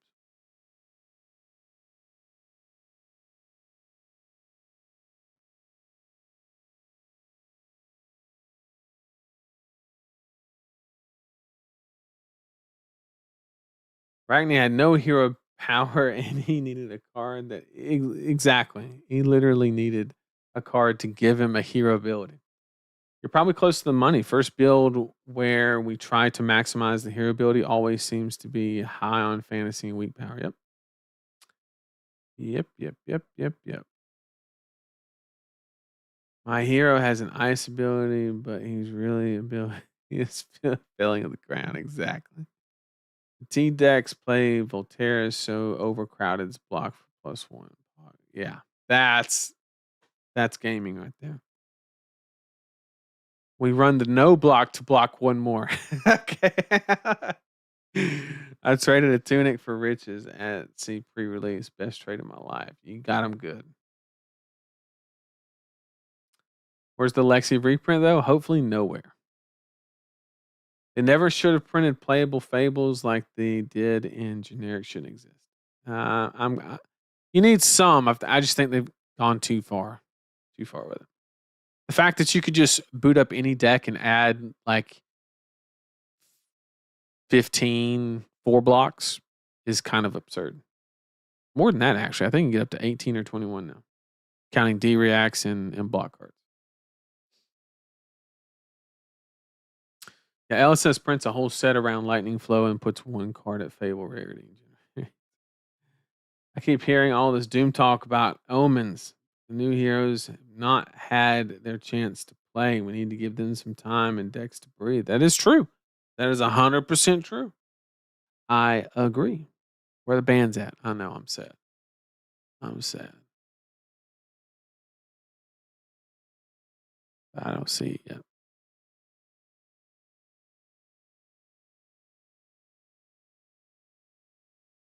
Am I going to the world premiere in Seoul? No.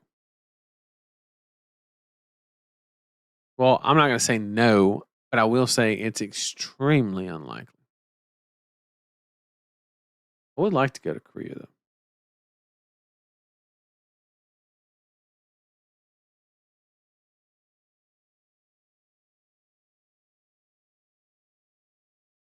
And just hang on tight. The devs are playing a couple more games to figure it out.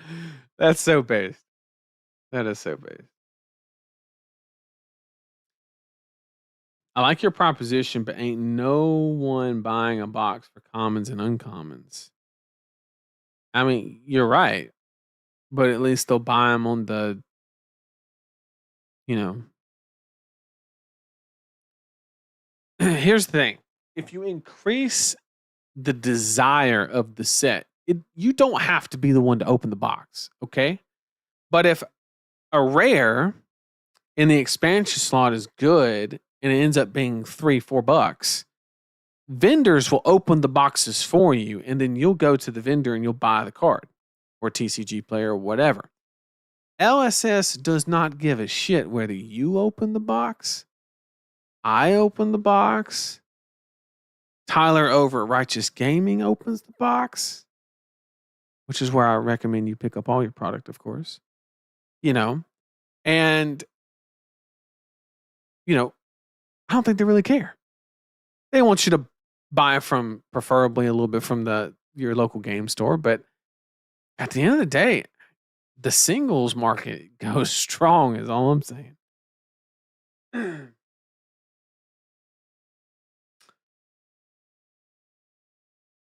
The heroes are just bad. I'm like 0 and 25 with all of them with different builds. I don't think they're that bad.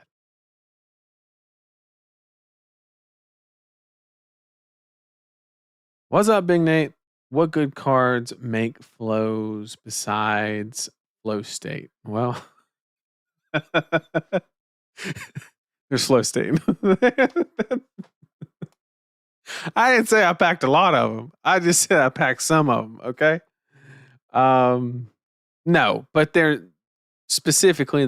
synergies with flow state. That's funny. You called me out on that one.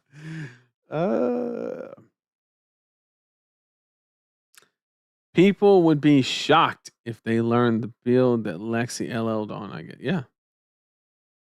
List might be out by 6 a.m. our time. Oh no, not like this. But maybe Omens was foretelling a bad set. I don't know. I will say Fuseless Lexi barely used her hero power besides using it to open a second slot for New Horizon. Yeah.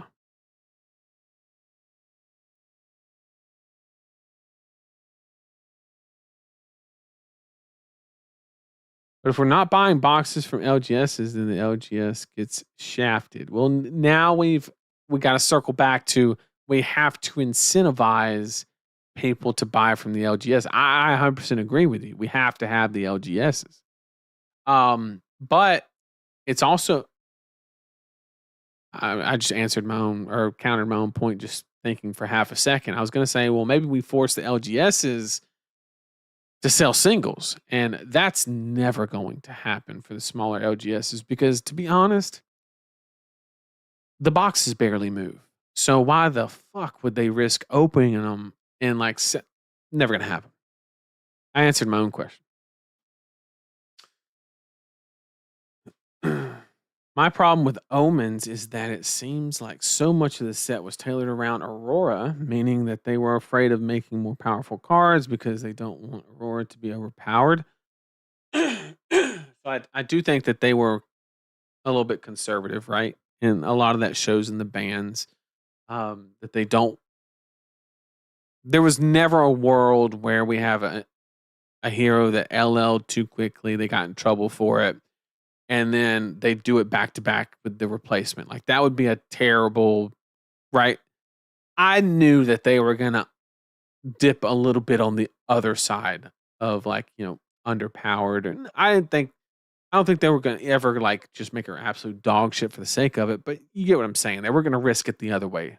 Is the point that I want to make. Um. So, yeah.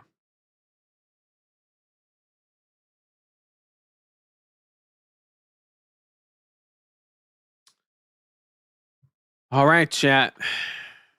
Well,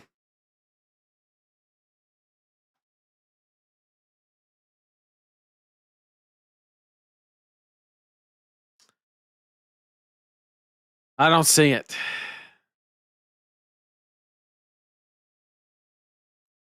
With the new Shadow Young Demon, think we're finally getting PvE? No, I don't think it's PvE. I think it's just a shitty hero and they had to give it a lot of life. I think that's what it is.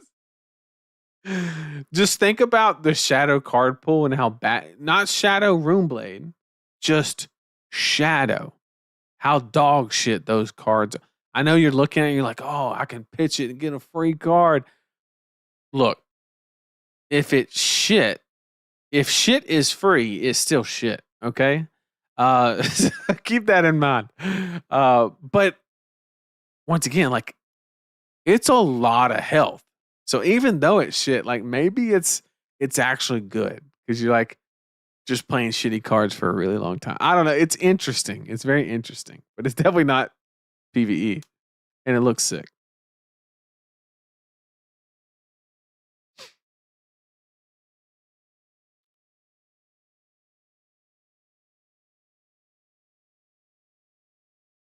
That's not accurate. You're right that elemental, lightning, ice cards were not the focus of the set, but the flip was straight essential. That is true. Does it feel like the more sets we get, the more incomplete sets they print? I mean, that's kind of fair.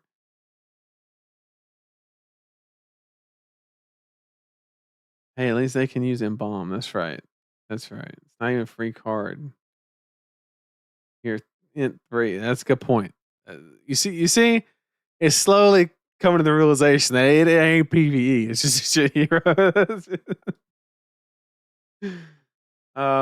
Will probably come tomorrow morning, I guess. Brian and James. Yeah, they're probably working on it. To be honest, and in their defense, right? Like the voting just got done, so in what 24 hours they had to look at the results. Which, let's be honest, they probably knew.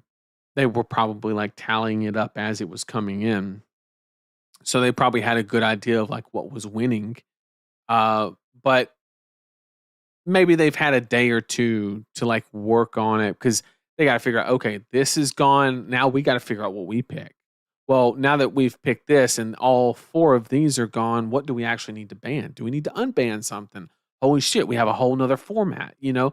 It's like it's a lot to do in that compressed 48 hours. So I'm all about giving, and that's why they didn't get the ban announcement earlier. They're busy right now, to be honest. So I don't blame them for it.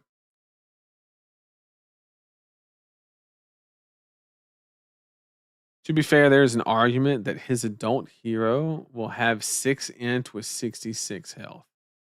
As cool as that would be, no shot.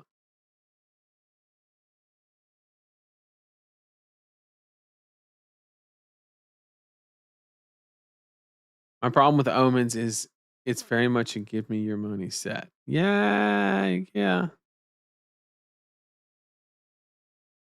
Is this the rant away? It's definitely not. It's definitely not. What up, Ethan? Good to see you. Good to see you. Great work on the streams as always, of course.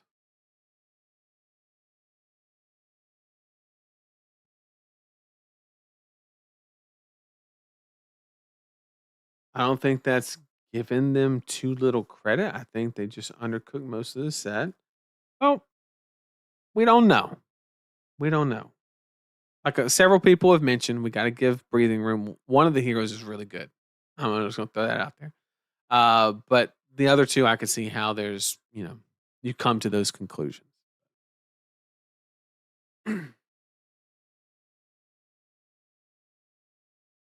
They took the EAs out of the packs and the fun out of Aurora. They didn't get any my money. So let's actually talk about that because it's something we actually haven't talked about yet. Is the idea? And once again, I don't know any of this information. I'm not privy to anything special or anything. I'm just connecting some lines. They took the extended arts out of the packs, and the choice that would kind of makes the most sense in why they would do that would be to either put it into some promo pack, like a gym pack, tournament pack, whatever the case may be, or the more likely scenario to enhance the appeal of the gold foil market. Um, which, as we all know, is a very important thing. That's if you look at the prize pool.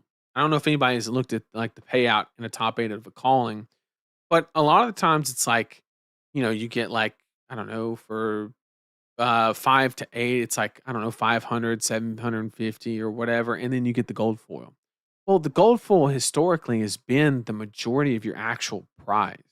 So if that drops, I don't know what it is market. I don't keep up with the market stuff like that, but I know they used to sell unopened for like 2 Gs. Now I'd be shocked if you got a G for it. Probably that's just guessing. Maybe it's more than that. I don't know, but that's kind of the dynamic, and that is the prize support. It's what a lot of these players are flying.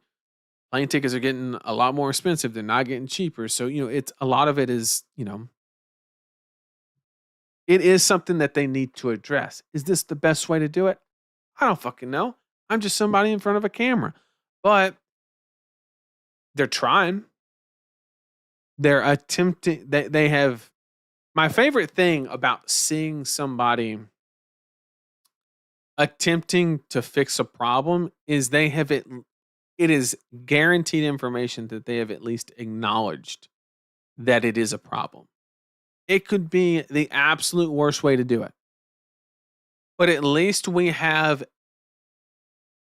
what I would consider a smoking gun. Like they have acknowledged they need to increase the gold foil market, the valuations. So they're trying. Is it feels bad because there's no EAs in the packs? Okay, I understand the logic. I'm with you. I kind of agree with you. But once again, they got to try something. You got to let them try. You got to let them cook. And then if they burn it, you flame them. Okay? Like that's what we got to do. Got to.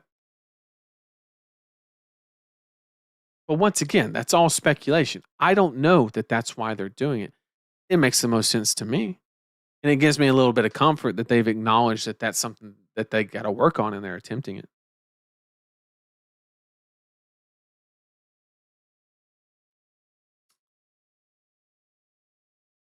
People are ready to play Blood Tribute Red. Exactly.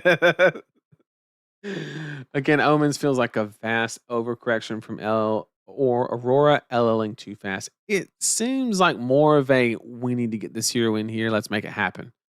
That's the vibe that I got more so than. But yes, they also probably corrected in that direction. But it's not Viz 2.0, but you called out the secret rune blade. Well, technically, it's not a rune blade. It's just a shadow, shadow demon. Sorry. Um, but I haven't given up on the Viscerai prediction. He'll just be here next set. Okay. There's no shot you have a set that's got 7 fucking rune chants in it and no Viscerai. There's no shot.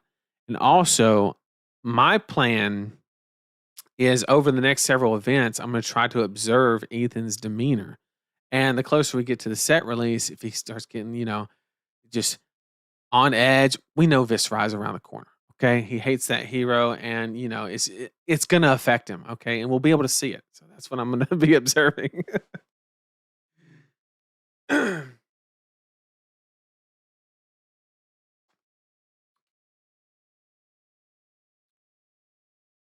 Do, do, do, do.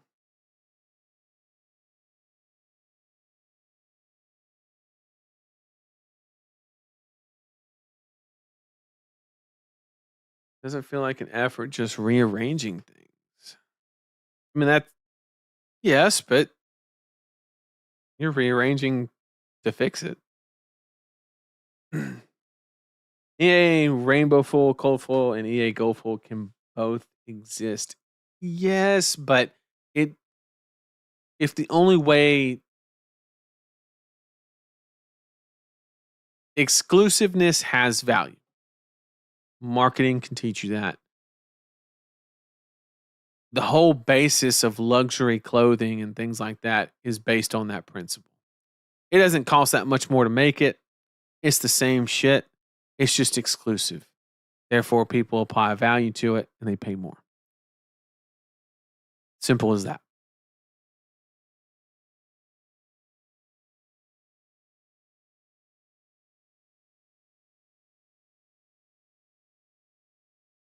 Not game changing effort here. Uh, you can make a valid point. That on the level, but at least they're trying to address it. Goldfull still feel exclusive, but by comparison to the promos and the alt arts, they now put in sets they feel outdone a lot of the time. People who buy boxes to help LGSs get worse product, and it probably doesn't move the needle significantly to make flying to a calling any better. That's fair. I agree. It's taking away something, but not for much benefit. Yep. So it's confirmed waifu tax on Third Eye, huh? That's disappointing. I'm always mad at Vis players. Nothing has changed. I know. Especially when there's another Vis. Next time I see you, just wink if he's on the way. Okay, just wink. Have you practiced any draft on Runaways Q, Nathan? If so, how are you finding the return to limited? So I have hydrad some or just observed while other people were doing it. I haven't actually jumped in yet because I think it's only been up and running for about 2 days now, maybe 3. So I haven't actually dove in, but we also have a draft camp scheduled with the card guys, of course. Not this weekend, but next weekend, I believe, where we're going to get some in-person drafts, and of course, we're going to get to Nats early and practice there too. So there will be plenty of reps, both in person and on the Runaways draft. But from my observations, the limited aspect looks really good. It really does. What if it's new chain instead of new vis? I'd be happy with either. Um, but chain just seems like one of those heroes like you just can't make another one. You know what I'm saying? Like when they made him, he's like supposed to be like the apex, like the baddest of bad guys, right? Like, you can't just make another one, right? Like, how lame would it be if they just made like another Thanos? It'd be kind of whack, right?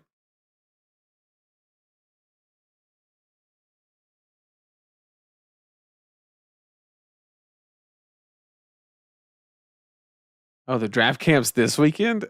The more you know. The more you know. Uh,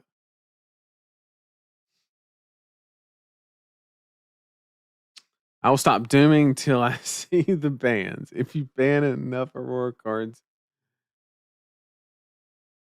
could be S. If you I I think we could get the non-attack back. The Serenade, CLV. I understand. I understand that, but Serenade, I think you could give Serenade back and make Skizik playable. I don't. Or is that Elemental? Is it Elemental Runeblade? It is. So she can't play it anyway. Rip. I'm pretty sure it's not lightning. Is it lightning? God.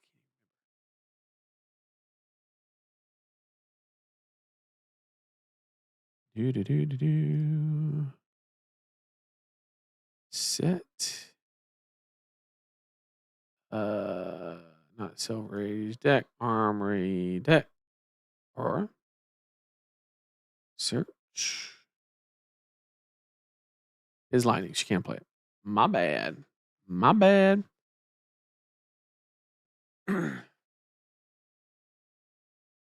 What if the new chain instead of new? Oh, we already did that.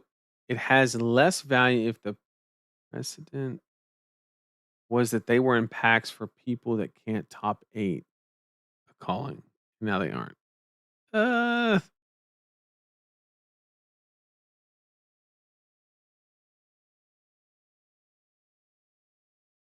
Always want what they can get. That's right. Roll Tide. Oh, Curtis, you gonna come to the draft camp? Looking forward to seeing everybody. Oh, never mind. Vincett's hero card is $15 right now. That's hilarious. Uh, they posted a picture of Gottlieb and White Dev Talk booth with them. Yeah, that's